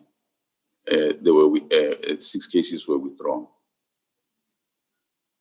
Thank you, Chairperson. That is our presentation. Thank you very much for the presentation. Executive Director, would you like to say something before we start the questions? Yes, thank you very much, Chairperson, for allowing me to say something. Chair, yes, as per the discussion or input made by the National Commissioner, yes, we do meet at local, provincial, but we need to improve our communication at national level just to deal with these recommendations, because we realize that the number is very low. And second to that, the proposal from our side, Chair, is that we are therefore requesting that when disciplinary hearings are taking place, we request that we should be invited so that we are able to substantiate our recommendations. And because we want to deal with these positive recommendations, I'm not saying that people should not be acquitted from those or should not be scot-free, but it should be on the basis of also hearing our side of the story, because we are the ones who send these recommendations to SAPS. Therefore, we request that we be invited so that we can be able to give more input on why we are recommending what we are recommending. And then second to that, Chair, I think for us to deal with these recommendations, we're also proposing that probably an independent disciplinary unit be established to objectively deal with these disciplinary hearings. It will assist a lot, because sometimes we just feel where we think a person, you can't let go of a police officer this time. You realize that when it comes to them, then that person is being let scot-free. So it becomes a serious problem for us. Like I've said, we need to improve our ways of communication through consistent meetings with SAPS National by having quarterly meetings to improve our recommendations. That part we need to tighten up, National Commissioner. We also need to improve the turnaround time of dealing with recommendations, as the number of awaiting feedback cases, it's very high. So we need to deal with that. And then we're also saying that we are also going to have quarterly meetings with NPA to also deal with the backlog that we have, and also look at the cases where they've declined for prosecution, because we need to review, because in some instances you find that we feel that we have enough evidence or enough information to assist in the prosecution of a particular case. But then when it's been declined for prosecution and you're not being given a reason, it becomes a serious problem. So I would like to post the Chairperson. Thank you. Thank you very much, Executive Director. What you have said right now has actually come to the crux of the problem which we have. And thank you very much for being forthright and open and honest about this. When your figures of assault, of the discharge of firearms, of torture, of death in police action, your figures of rape is an indication to me that you have a serious problem. The breakdown of torture and assault sounds as if you are still in the culture of what we had with the apartheid police. And this is completely unacceptable.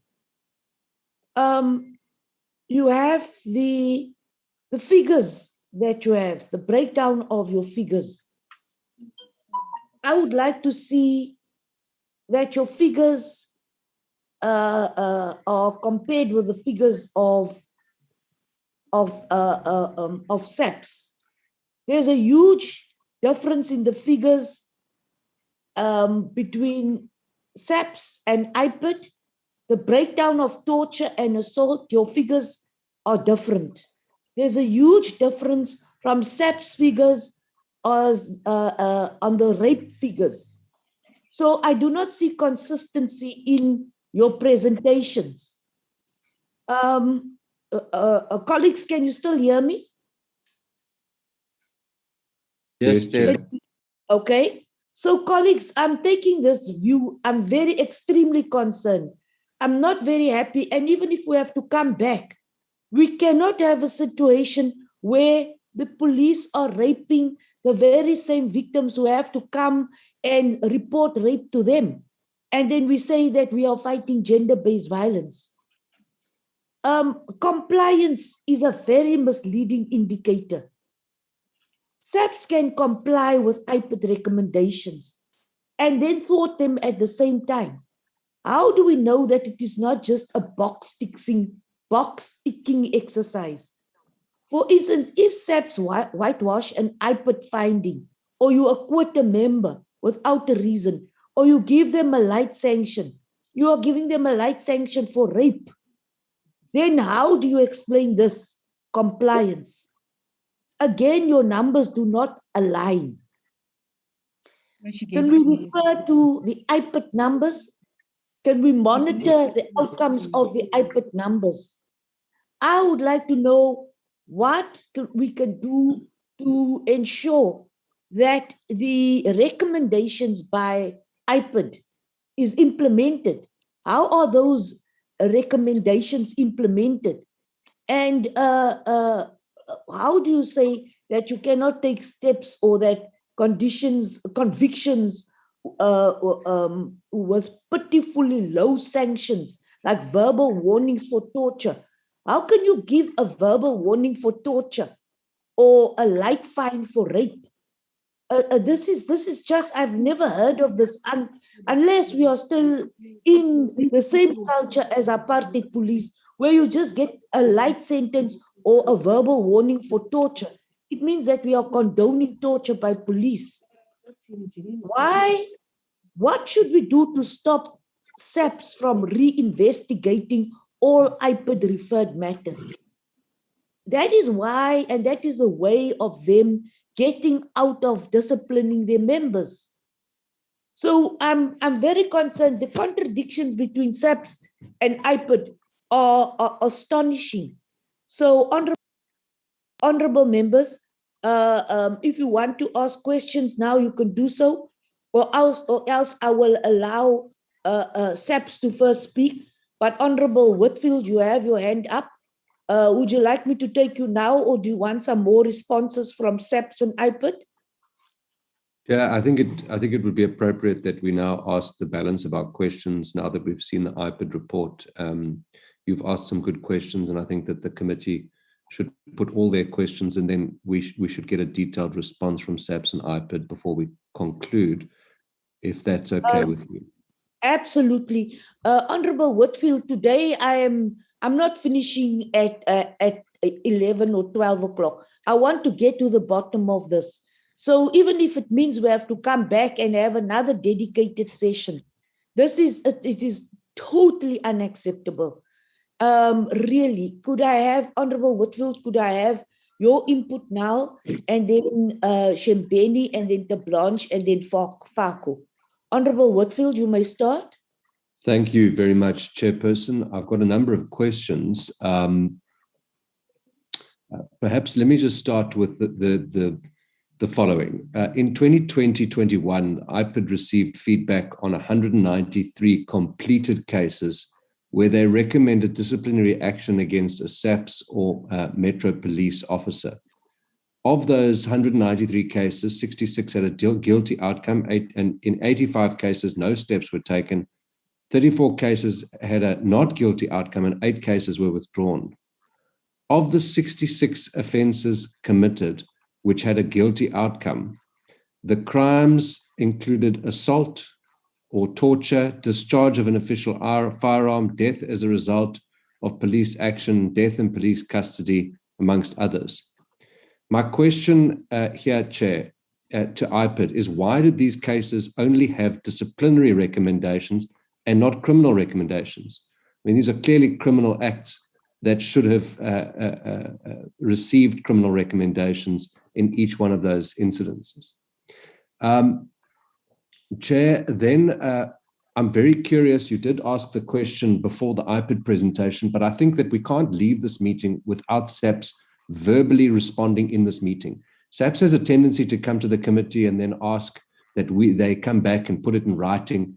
We can't keep having this to and fro with SAPS. We need to have direct answers in the committee. And so I'd like to put the question again, is why does SAPS investigate or re-investigate IPID cases which have already been thoroughly investigated? I mean, surely this undermines the independence of IPID. And what is the point of IPID if SAPS just does its own thing, and IPID's independence is obviously in those cases undermined? I mean, IPID then obviously serves no purpose if, as the National Police Commissioner said, SAPS simply reinvestigates each of the cases in any event. And then question 3, Chair, is, has IPID explored ways? This is really important, because we have to give, in the amendment bill, which will hopefully come before the committee soon, we have to give IPID more teeth and more independence. So the question is, has IPID, and this is for the Executive Director, explored ways in which legislation can be amended to make their recommendations legally enforceable? Because until we get to that point, Chair, SAPS, it's a nice to have for SAPS in many instances, as we can see by the rate of performance. And then also for the Executive Director, within the current budget, does she believe that IPID will be able to deal with the overwhelming backlog of cases within this financial year? And if she does not believe that IPID will be able to deal with the backlog, she must please provide reasons. And then very lastly, Chair, there was a recent investigative report that was published in the media, which made some damning findings about SAPS discipline. It's very difficult to defend SAPS when their image is being tarnished in the media, and then they don't even offer a response on those damning investigations. So, we sit with these investigative journalism pieces, which appear to be done very, very well and thoroughly, and then SAPS is afforded an opportunity to respond, and they don't respond. Why does SAPS not respond? And once we've dealt with that question, can SAPS then respond to the allegations published in that piece or in the media with respect to SAPS thwarting IPID investigations to protect murder, torture, rape accused colleagues from consequence? Thank you, Chair. Honourable Whitfield, I think for today, I agree with you and I concur with you. And I'm beginning to wonder why we're agreeing with each other so often. Honourable Shembeni, and then the Blanche.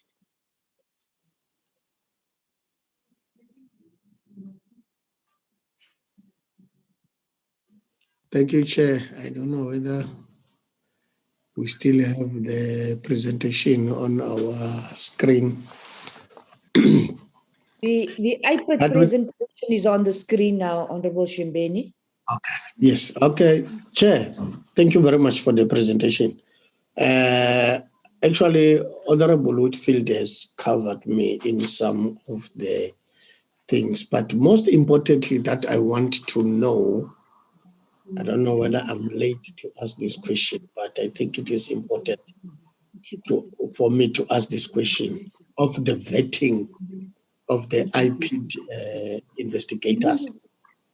These investigators, IPID investigators, being vetted, I mean, starting from the executive director down, are they vetted And if I may ask, when was the IP executive head vetted and where? If I can find that. Thank you very much. Thank you, Honorable Shembeni. Honorable Tablanche.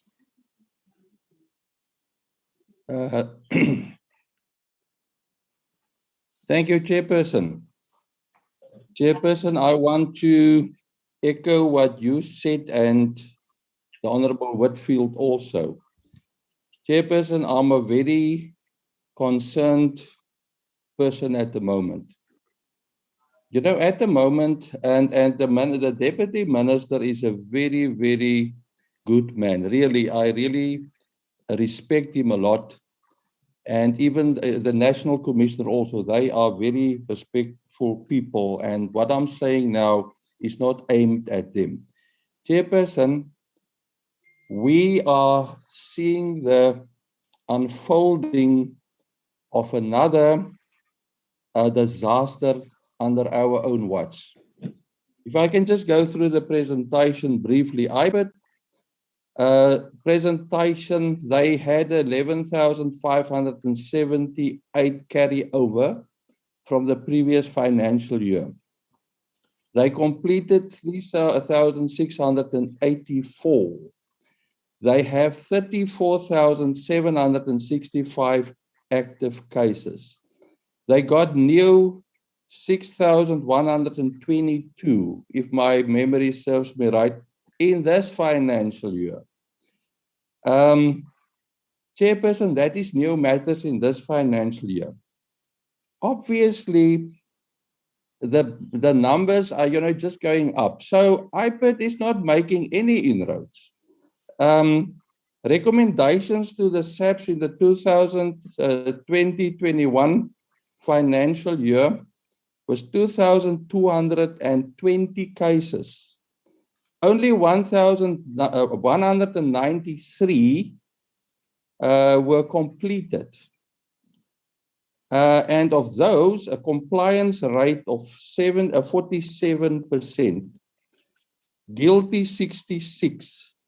Chairperson, we are really fooling ourselves. IPID has got no impact.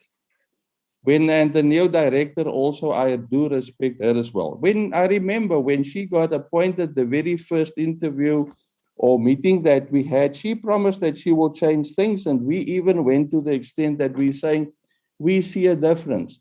Maybe she can explain to me the difference that she has made to date. We are not making any progress, Chairperson. This is a disaster unfolding. And really, we cannot sit, you know, just idling and pretend that things are going well. This is a disaster. Thank you, Chairperson. Thank you very much, Tablanche.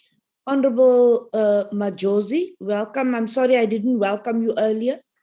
Honorable Majosi. Thank you, Chair.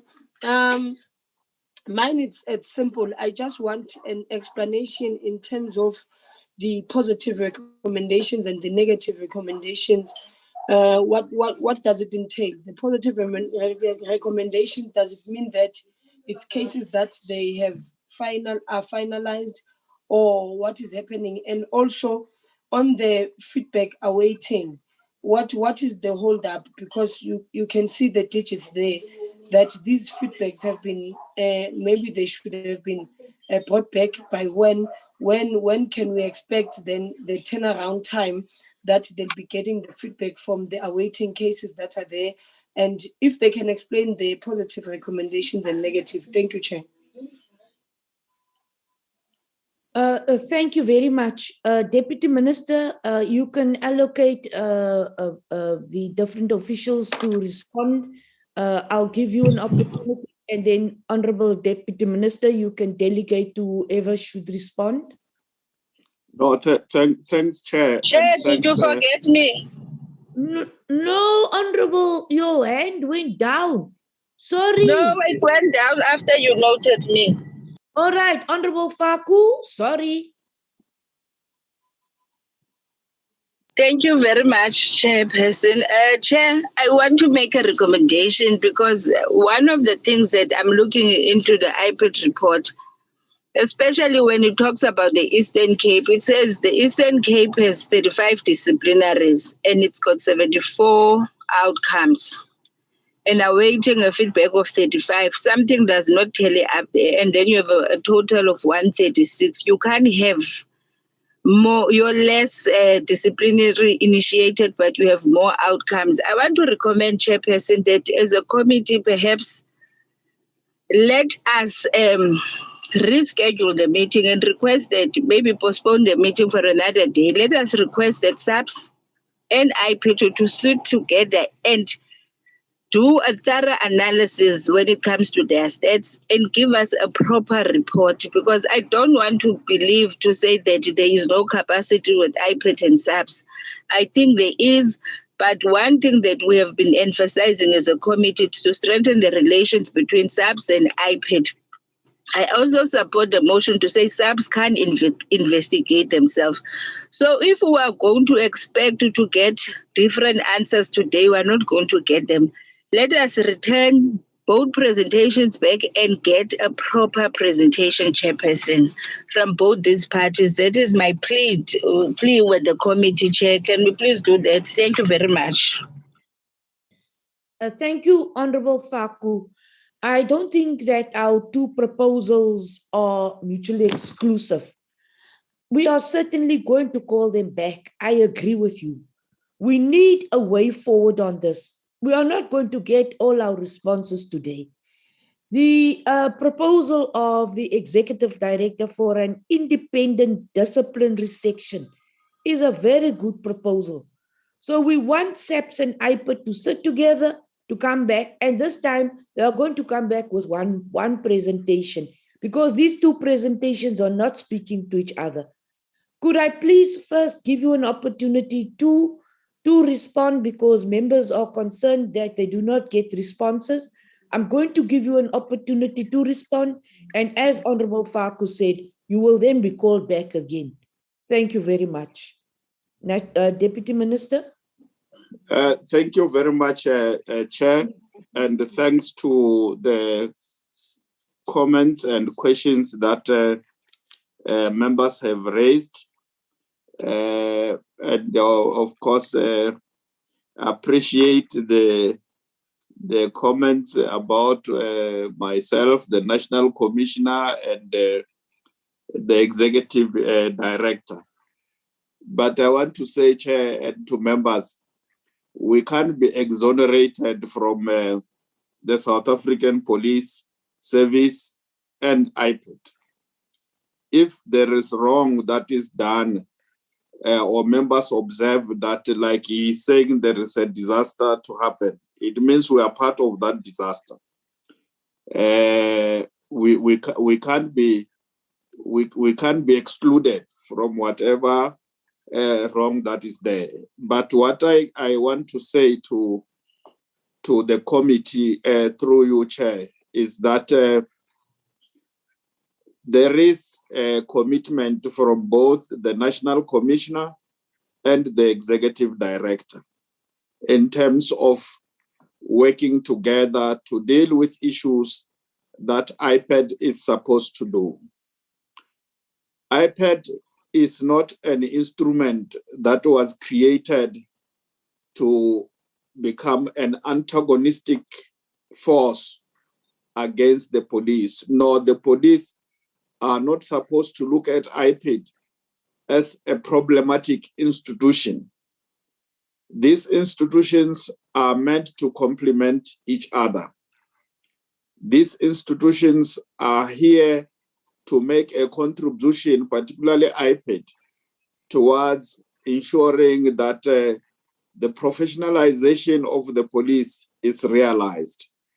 I think those who came before us in their wisdom, they saw the need for an independent body that will come and oversee the conduct of police, given our history as a country which is known by all members and I think South Africans. the mentality of handling people who are not police in a manner that there is a lot of disrespect.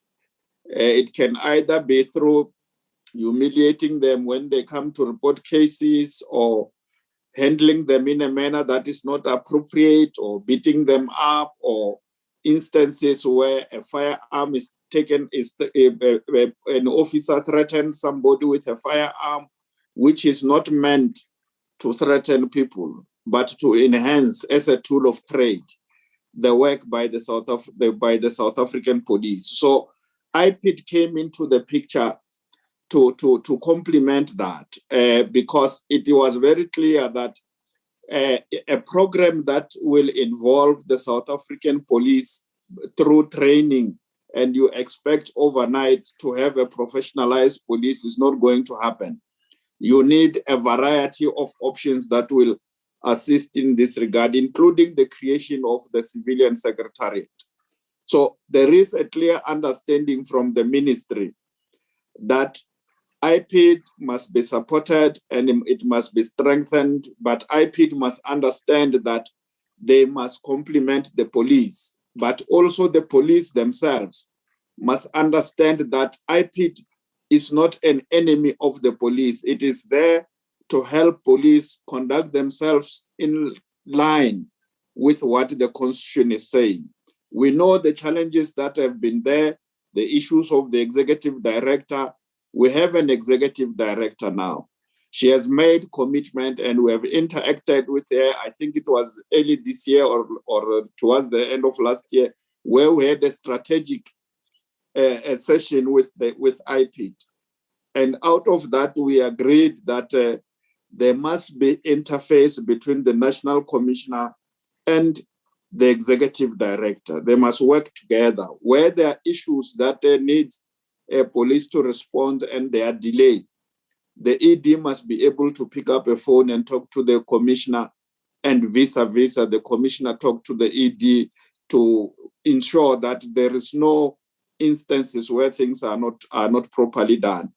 And I think we must hasten that. 2 weeks back, the Executive Director was launching the intake of interns who are going to work within IPID.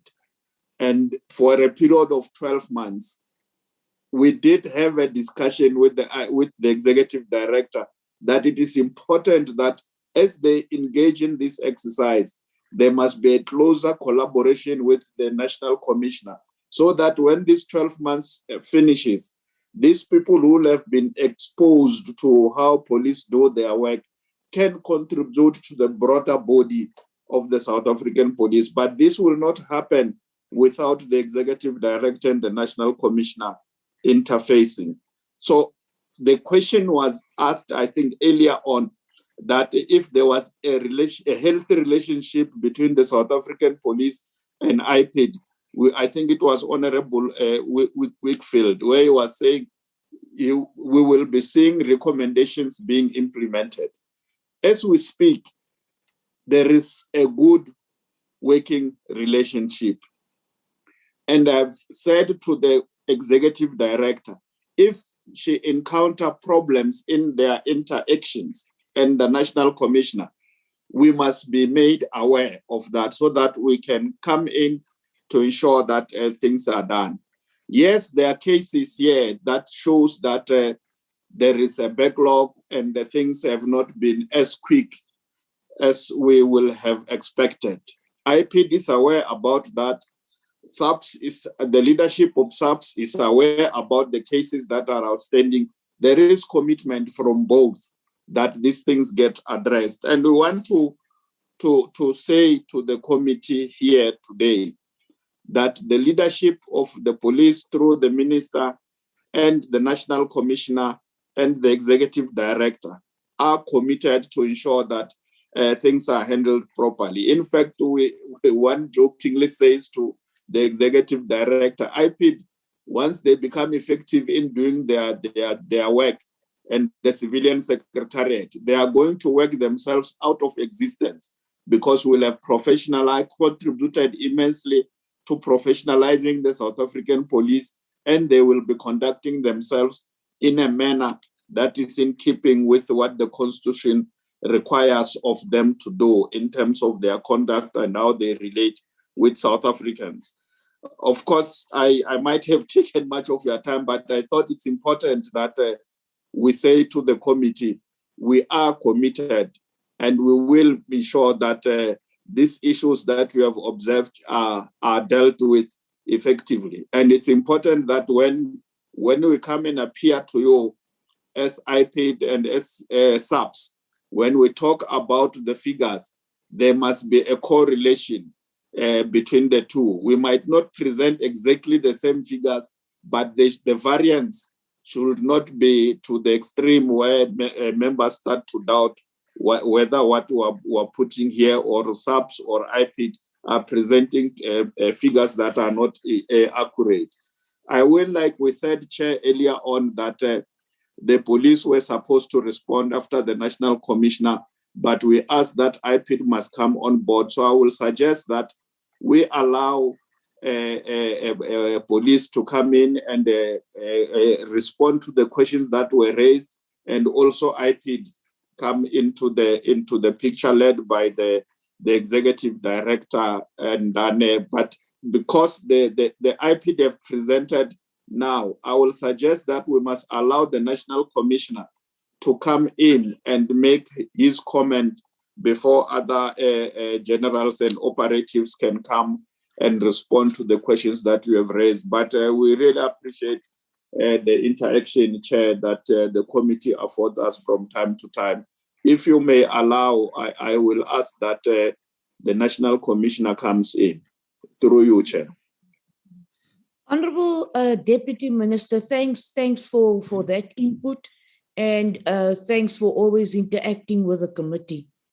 Honorable Deputy Minister and members, I am going to request that the National Commissioner comes in now.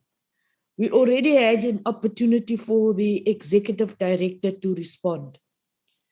So my apologies that I take the National Commissioner after you, Honorable Deputy Minister.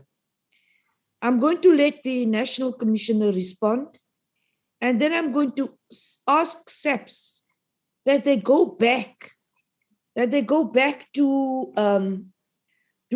sit down and respond to all the questions which the committee have asked, and that you come back with another presentation, that you are not going to be given the leeway just to respond in writing, but that you are going to come back. It will be one of the first meetings we put on our calendar as soon as we get back from recess. We'll be engaging on the Central Firearm Registry and on the matter of discipline. Even if it takes us 2 or 3 days, we'll come back to the matters of discipline, and we'll come back to the matters of the Central Firearm Registry.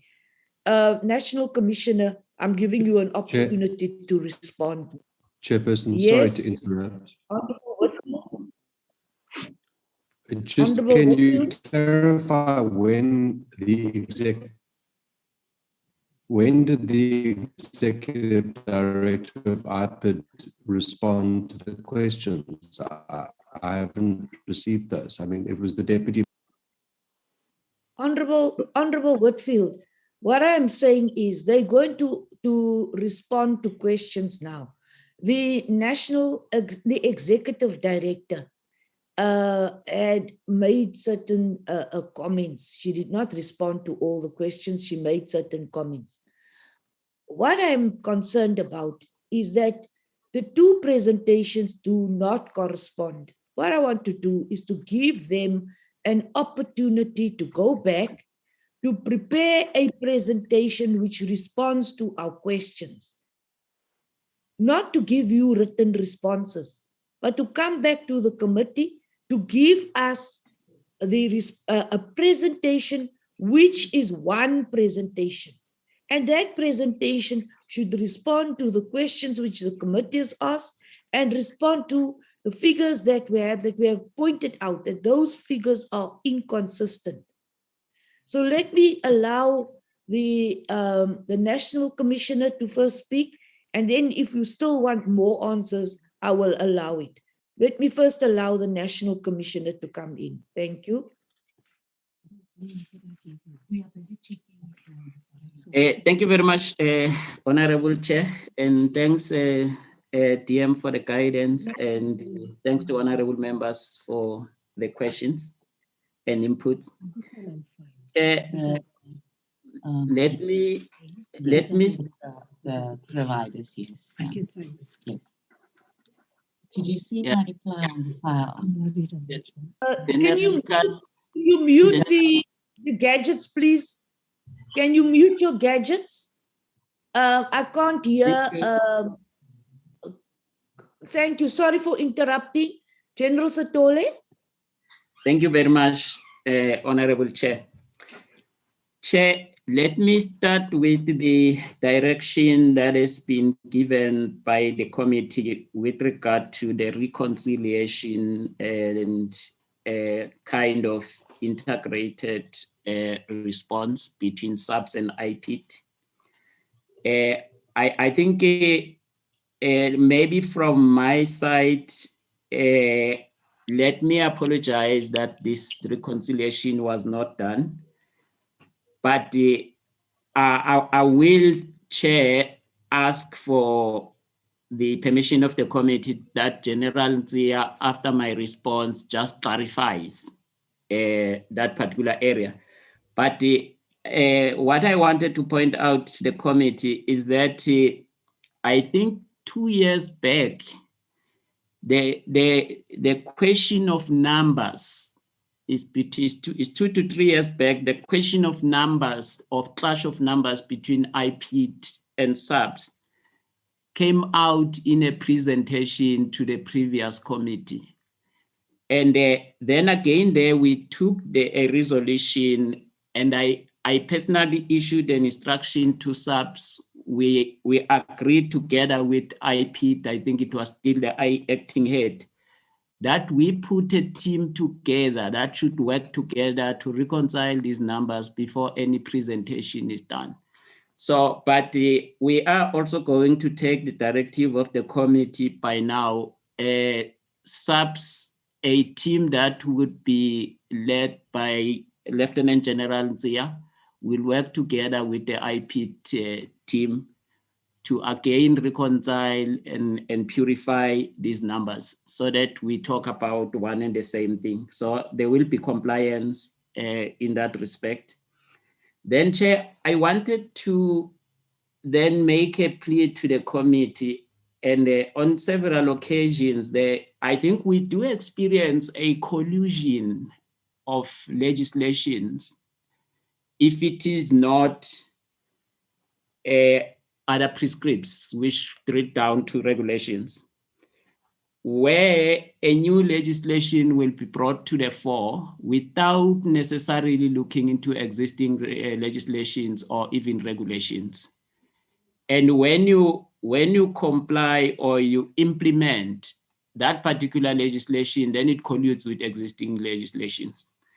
And I'm making this plea specifically to the call, which I think has been made by the chairperson earlier, to say the SAPS Act must be amended, but we also have the regulation which governs disciplines within SAPS. When the IPID Act was promulgated, it was not reconciled with the two. And it then comes exactly to the regulation. The regulation prescribes that I should appoint someone to investigate any matter that relates to discipline. And what then happens is that when the member, the affected member, or even unions, when they challenge that disciplinary process or represent the member, they demand the disciplinary investigation report. Now, in this case, I think IPID is not read. The IPID report is not read into our disciplinary regulation. And if they challenge this matter to the labor court, and then the IPID report will not be credible in the labor court because I must then come and defend. But I think if we could find a way then to make the IPID recommendation final or in compliance with the regulation, I think it will not be necessary for us to investigate matters coming from IPID. And at the moment, it's not that we're undermining the independence of IPID, but we're trying to comply with the regulation and an act which has not yet changed. So we support the amendment, and we appeal that such an amendment maybe be made. It's more or less the same situation we brought to the committee about the offices of the CFR, where we are keeping members unlawfully in a building, but the authority to change the building lies with Public Works. And Public Works, because they've got authority, they continue to extend the lease. So I think it's just what I want to point out, but we support the amendment, and so that we can close this gap and maintain the independence of IPID. Then there's a question of law sanctions. I think with regard to the question of law sanctions, we also then support the proposal by the IPID executive to say, let's have an independent unit. It's the same resolution that I have already taken, that we have a work study. But what is there at the present moment? I have instructed HR to operationalize the conduct committees, and the conduct committees are reviewing or they're analyzing each and every sanction. And where we realize that the sanction is not consistent with the level of misconduct, we take such on review, and then we instruct processes. But it's obviously still happening within SAPS. We do not necessarily want to monitor ourselves. So we support the proposal, but it also then goes with the amendment of the regulation, because there are some instances where the regulation is a hiccup and you cannot violate it, and you have to follow a series of processes. And then I think, Chair, for now, I can then ask your permission, I think, to give General Nzia the platform just to clear the other few questions. And then the acting head of communication will then clear the media response. With your permission, Chair, can I give General Nzia the floor? You may, National Commissioner. Thank you, Chair. General Nzia. Thank you. Thank you very much, Honorable Chair, for the opportunity. Chair, I'll start by responding to the first question that you raised, Chair. It was a question directed to slide number 16, when the Chair was asking Horina what type of offences are related to the 3,401 disciplinary actions. Yes, in this presentation, Chairperson, we didn't give a breakdown of those offences. We only gave a breakdown of the offences relating to IPID recommendations. So with your approval, Chair, this information, we can make it available. On slide number 16, we will submit it to the Secretary of the Portfolio Committee. Then the second question that was raised by the Chairperson is whether that the figures are not tallying, our figures as well as IPID figures, and it goes with also other questions and concerns that were raised by honourable members. What I can confirm or indicate, Chairperson, is that our information is tallying with the information of IPID. Slide number 16 that was presented by IPID Chairperson by Mr. Sissoko is reflecting 702 cases of negative recommendations that were referred to the South African Police Service. However, in the very same slide, IPID included the recommendations of the Metro Police. So we must subtract 16 cases of Metro Police, then it gives us the exact number of 686 recommendations that we have reported in our presentation. So our figures, they tally 100%. And I can also indicate, Chairperson, that we do meet, as the executive head was saying, at national office, we need to improve our relationship or our meetings. My office meet with the office of IPID on a monthly basis. The last meeting was held on Friday last week, Chairperson. And in these meetings, we are sharing the information, we are giving, update to IPID. And I can indicate that I'm already sitting with a presentation that was done by IPID in this meeting between the SAPS as well as IPID. The presentation is dated the 22nd of April, and the information that is contained in that presentation of IPID is exactly the same information that is contained in our presentation. And Civilian Secretariat of Police is the chairperson of this committee. So meetings do take place on a monthly basis, and our information tallies with the information of IPID. So I just needed to highlight that one, Chairperson. Then there was the question from Honorable Member Shembeni in terms of lack of dedicated capacity. Maybe just to clarify there, Honorable Shembeni, is that the capacity that was referring to is not members that are not trained. Is actually the same unit that the executive director was referring to, that maybe we need to establish an independent unit. And I have alluded to it in the presentation that the National Commissioner has already commissioned that such a unit be established in the organization. And we hope that this unit will assist us in resolving most of the issues that we are sitting with. I can also confirm, Chairperson, that all the recommendations that we receive from IPID, all of them, they do receive attention. They are initiated, yes. We are not happy with the finalization rate, as I've indicated. When we closed the financial year, we had 217 cases that were pending. They're pending at various steps of our disciplinary processes, but they are receiving attention. It's only on 469 cases that we finalized, and our performance rate there is 68.37%. Then in terms of the misconduct from ICI, I think Honorable Shembeni also raised an issue in terms of crime intelligence. Honorable Shembeni, I can indicate that crime intelligence is one of the biggest divisions in the organization following the provinces. They are having a capacity of about 7,038 personnel, and VISPOL, they're having 4,134. Forensic services, they're having 7,242. And these are operational environments. Perhaps that is the reason why we're having such cases within those divisions, and in the main crime intelligence, being the highest with the number of cases that have been registered. Then in terms of the terms of reference, Honorable Chairperson, I can indicate that we did appear before the Portfolio Committee in 2014. It was Civilian Secretariat of Police, the South African Police Service, as well as IPID. And coming out of that appearance before the Portfolio Committee, we were directed to develop the terms of reference.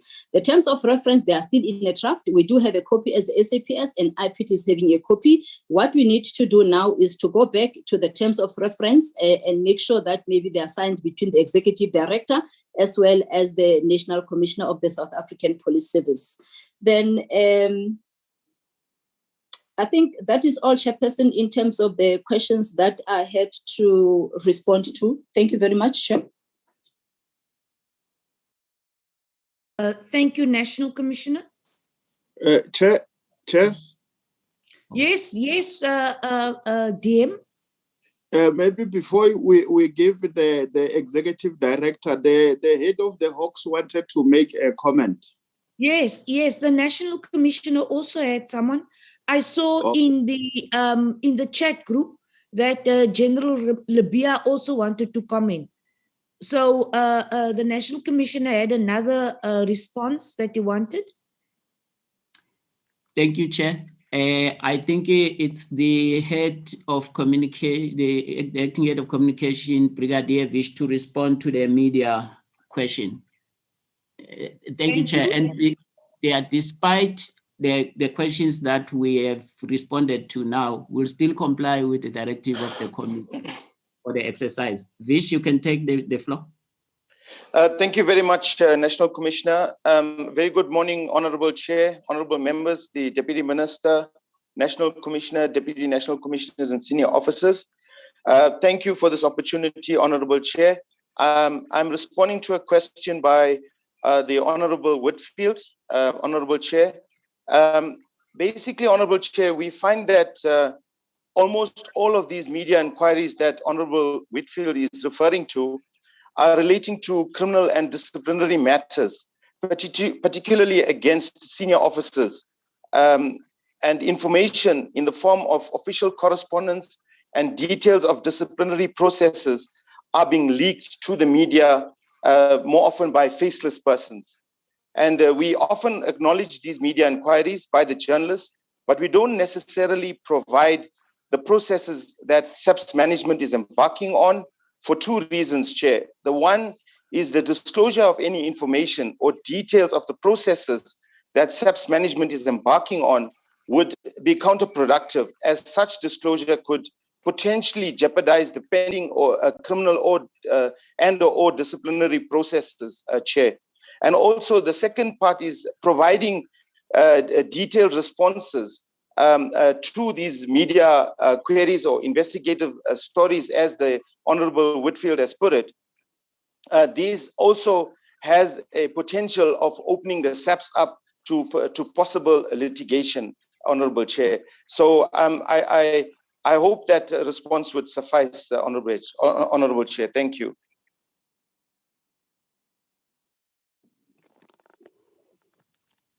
Thank you very much. You faded away. Could I now take Lieutenant General Labia? Good morning, Honorable Chairperson, honorable members, the Deputy Minister, the National Commissioner, the head of the IPID, and colleagues. Thank you for this opportunity. While there is no questions that have been directly directed to the DPCI, I felt that maybe it may be important to also comment so that the issues of the DPCI can also be catered for in future when we do deliberations, discussions. I'm saying this based on the fact that as one will observe the regulations that we are dealing with that were approved in 2016, they are based on the discussion and the agreement of triple SBC of 1/2012 that is reflected in slide number 8 of the police presentation. And based on that, it also reflects on the personnel that are falling under these regulations. And then it also in slide number 9 show those that are excluded from this regulation, that is the National Commissioner and the provincial commissioners. I need to hint that this regulation was promulgated at more or less the same time that the Police Act was amended in 2012. So this, the agreement having been signed on the 7th of November 2012, the Police Act as amended became operational on the 14th of September 2012. So one will understand that at the time when the discussion were taking place, the DPCI was still considered to be resorting under the disciplinary processes of the SAPS. But with the amendment, when the law changed to put specifically quarantine the DPCI, where discipline in the DPCI must be initiated and finalized in the DPCI, the regulations have not been amended. We have identified this. We have already communicated with the Office of the National Commissioner as well as that of the Minister, so that consideration could be done to look at amending the regulation to make provisions that the regulations must be in line with the Police Act. There are also some of the things that we shall have identified, like the deletion of the crime of bribery that is still reflected in the regulation, which is not supposed to be the case. So when it comes to the putting together of dedicated capacity, as it shall be coming in slide number 46, even in the DPCI, we shall be doing that because matters in the DPCI shall be initiated and finalized in the DPCI. So I just needed to bring that to the attention of this committee that that portion shall also be taken into consideration. Indeed, we have also made proposal for the amendment in the Police Act, that could be coming to the committee to look at. Thank you very much, Honorable Chairperson and honorable members. Thank you. Thank you very much, Lieutenant General Labia. Executive Director, IPID. Thank you very much, Chairperson. Chair, let me say that the Deputy Minister has said a mouthful in terms of how we should be moving forward in regulating the environment. And I would also want to agree with you, Chair, that we need to look at both SAPS amendment bill as well as the IPID bill, just to deal with the inconsistency in both bills that will assist us in making sure that we craft a way forward as to how we are going to work together and how are we going to regulate our environment and make sure that we deal with some of the challenges or discrepancies that are existing there.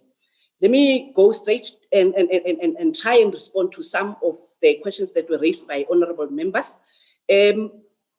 Where a member Whitfield was asking whether we've explored ways in which legislation should be enforceable so that we can have a biting teeth. Let me first indicate to a member Whitfield that one, we have just recently signed an MOU with SAPS just to regulate how we want to work together and strengthen the current relationship that we have with SAPS. So that's the first step that we've taken based on the challenges that we are experiencing. But second to that, member Whitfield, is that we are consistently looking at what is it that we can add on the bill just to improve how we are relating with SAPS, particularly around the issues of recommendations, so that we can strengthen that our relationship based on what we are also recommending. You also asked whether within the current budget, are we able to deal with these cases? Chairperson, we do with what we have. We try by all means to deal with what we have. We have a challenge, and I think it has been raised on several occasions by previous, by my predecessors on issues of the budget that we have. Even when I came in, there was a challenge with regards to the budget cut. Now I needed to reprioritize the department and make sure that I focus on where I think we need to utilize our money on. We have a challenge around capacity, but we're not sitting and lamenting or wallowing in self-pity. We are actually, we have established partnerships with your NYDA to assist us, to give us learners to deal with some of the challenges that we're experiencing. NYDA has given us 66 learners to assist us with the admin backlog. That admin backlog is going to assist us a lot, because then it will release some of the admin challenges that our own investigators are having, so that the investigators can then now concentrate on dealing with investigation and nothing else, unlike them coming back and have to do admin work, and it becomes a tedious process. And second to that, we have engaged with several MECs in different provinces to assist us in accommodating us in their offices. Gauteng has already given us 5 offices. We want to have footprints in the regional offices where we are accessible to communities, where people can come in and report cases in IPID after they've reported, especially where they believe that there are challenges in relation to police misconduct. So we are busy doing partnerships so that we can also strengthen how we are operating as IPID. Maybe let me also go over to Member Shembeni with regards to the vetting. Yes, Member Shembeni have been vetted in August 2020. Also in September, There were meetings with SSA just to look at my portfolio. And then in December, I did a polygraphy test. So we are vetted internally. Be rest assured that all of us are vetted as we do our work. Member Blanchip, please do not despair on IPID. Remember, we are busy investigating and dealing with almost 145,000 members here, vis-a-vis the number that we have as IPID. We're only 319. And when I talk about investigators, we are only, our investigators, people who are on the ground, are 134. So we are doing our level best. We're trying by all means to push. If I was to tell you, members, especially in 4 hotspot provinces, one person is dealing with 500 cases. And this is what we're trying to deal with. And what I have done as I came in was to look at the current posts that we have or vacant posts that we currently have and reprioritize them to accommodate more junior posts. As we speak, yesterday it was the closing date for 14 investigators so that they can join us and assist us in dealing with the backlog that we have, in dealing with the new cases that we are receiving on a daily basis. We have a toll-free number. We're getting these cases on a daily basis. We are doing our level best to make sure that we are making an impact in terms of the work that we are doing. Our partnership, of course, we will continue to do partnership with various stakeholders where we think we need assistance, particularly on issue of capacity, because I can't go back to National Treasury. I was just told straight that we are not going to give you money at all to deal with capacity. Do with what we have. So I'm busy going out, venture and strengthening relationship with NYDA, with SASITA, of course, to assist us to get at least leadership to help us with these cases, because we also want to make an impact in all the cases that we have.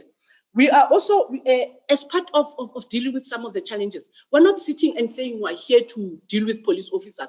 We must assist with professionalization of police officers. What we are currently doing as IPID is to go around in police stations, particularly those where we are receiving high intake of cases, do station lectures to SAPS so that we can understand one another and also indicate to them why we will be investigating them. And they continue to ask us questions. And this is what we're doing.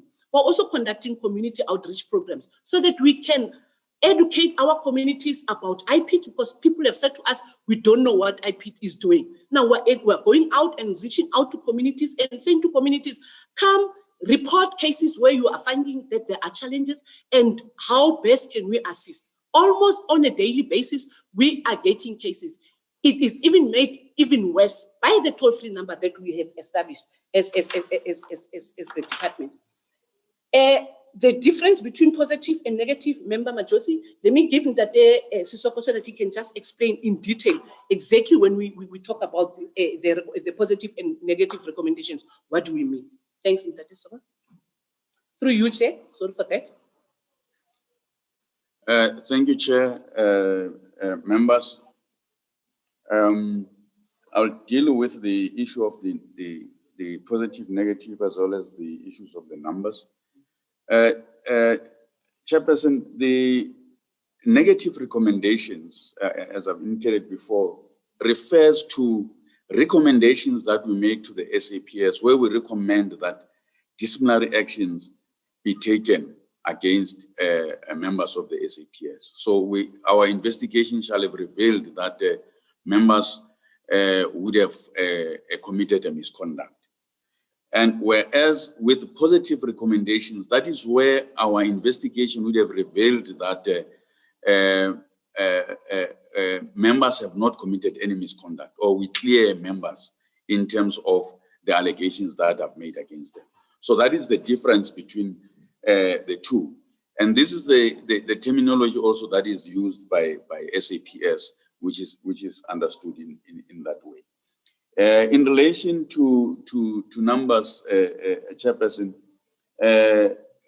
General Nsia is right. We remember with our mandate, we not only investigate the police, but also the Metro Police. So when we report on the recommendations, we not only make recommendations to the SAPS, but we also make recommendations to Metro Police, who also have an obligation to deal with our recommendations in the same way. So that is why you find that our numbers will be more than those of the SAPS, because our numbers would then include those of the SAPS. And with regard to issues of compliance with our recommendations, and that's an area that I think we're all in agreement, both from our side and the SAPS. And I think the Honorable Chair has also indicated that we need to sit down and look at these issues.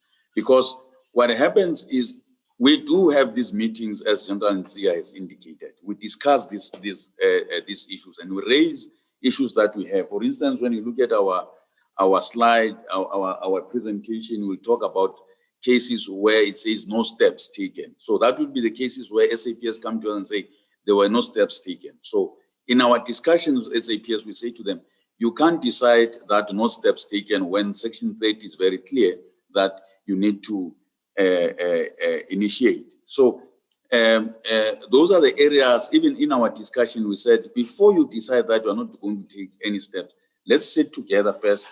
Let's see what are your reasons that you are not taking steps. Let's agree, and even had a workshop to this effect, that let's agree on those issues to say, what are your reasons?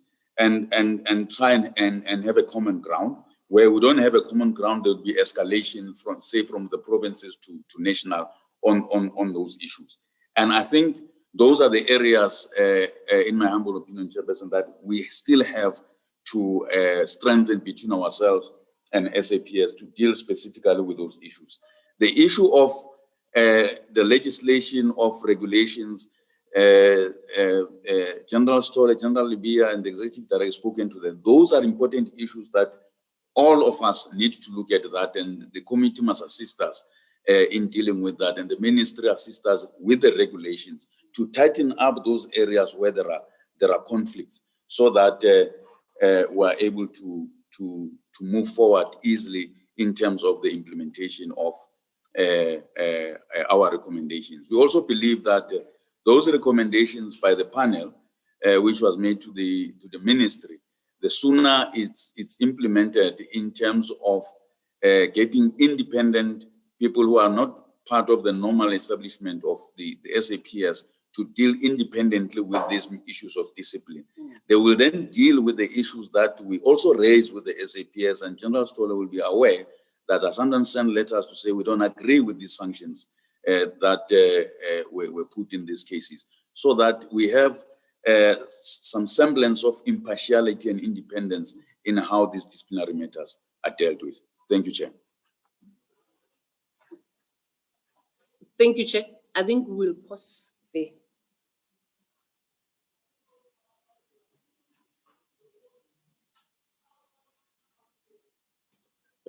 Thank you very much, Chair. I think the IPID and the SAPS have responded, and thanks for the opportunity.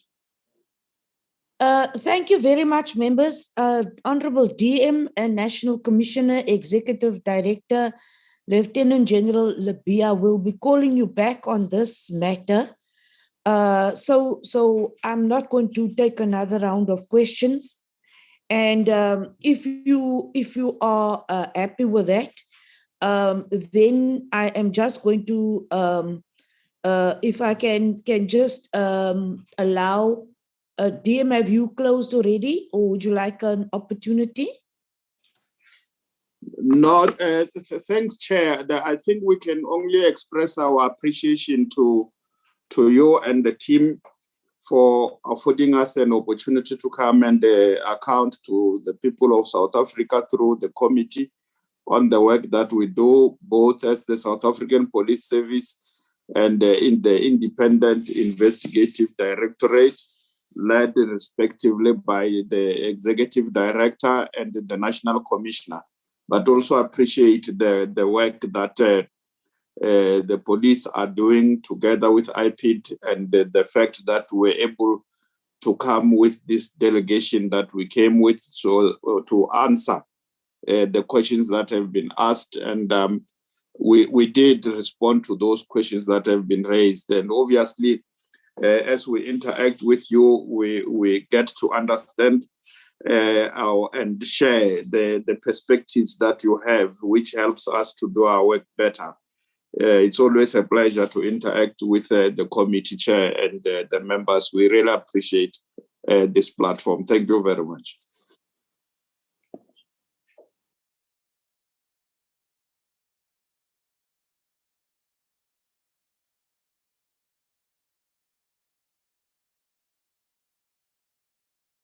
Sorry, I was muted.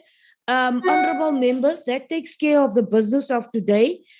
Just to inform you, on Tuesday, the 8th, 9th, and 10th, it is Tuesday, Wednesday, and Thursday, we will be doing the interviews for the Critical Infrastructure Council. We'll be doing that during the recess period. We are now compiling all the necessary data. Those members that have to be interviewed, they have been vetted. So as soon as I have all the documents available, we'll be sending it and couriering it to you. The interviews will be conducted physically in Parliament, and that will then, as I indicated, happen over 3 days. The interviews will not be live streamed. We will have the interviews televised after we have completed the process, so that some candidates do not have an unfair advantage. Deputy Minister, National Commissioners, Deputy Commissioners, and all the team, honorable members, thank you very much for participating, and thank you very much for the questions you have asked. To the members of the public who have joined us, the media and the public, thank you very much for this opportunity. Honorable members, the meeting is now adjourned. Thank you very much. Thank you, Chair. Thank you, Chairperson. Thank Thank you, you, members. Yesterday night. Thank you.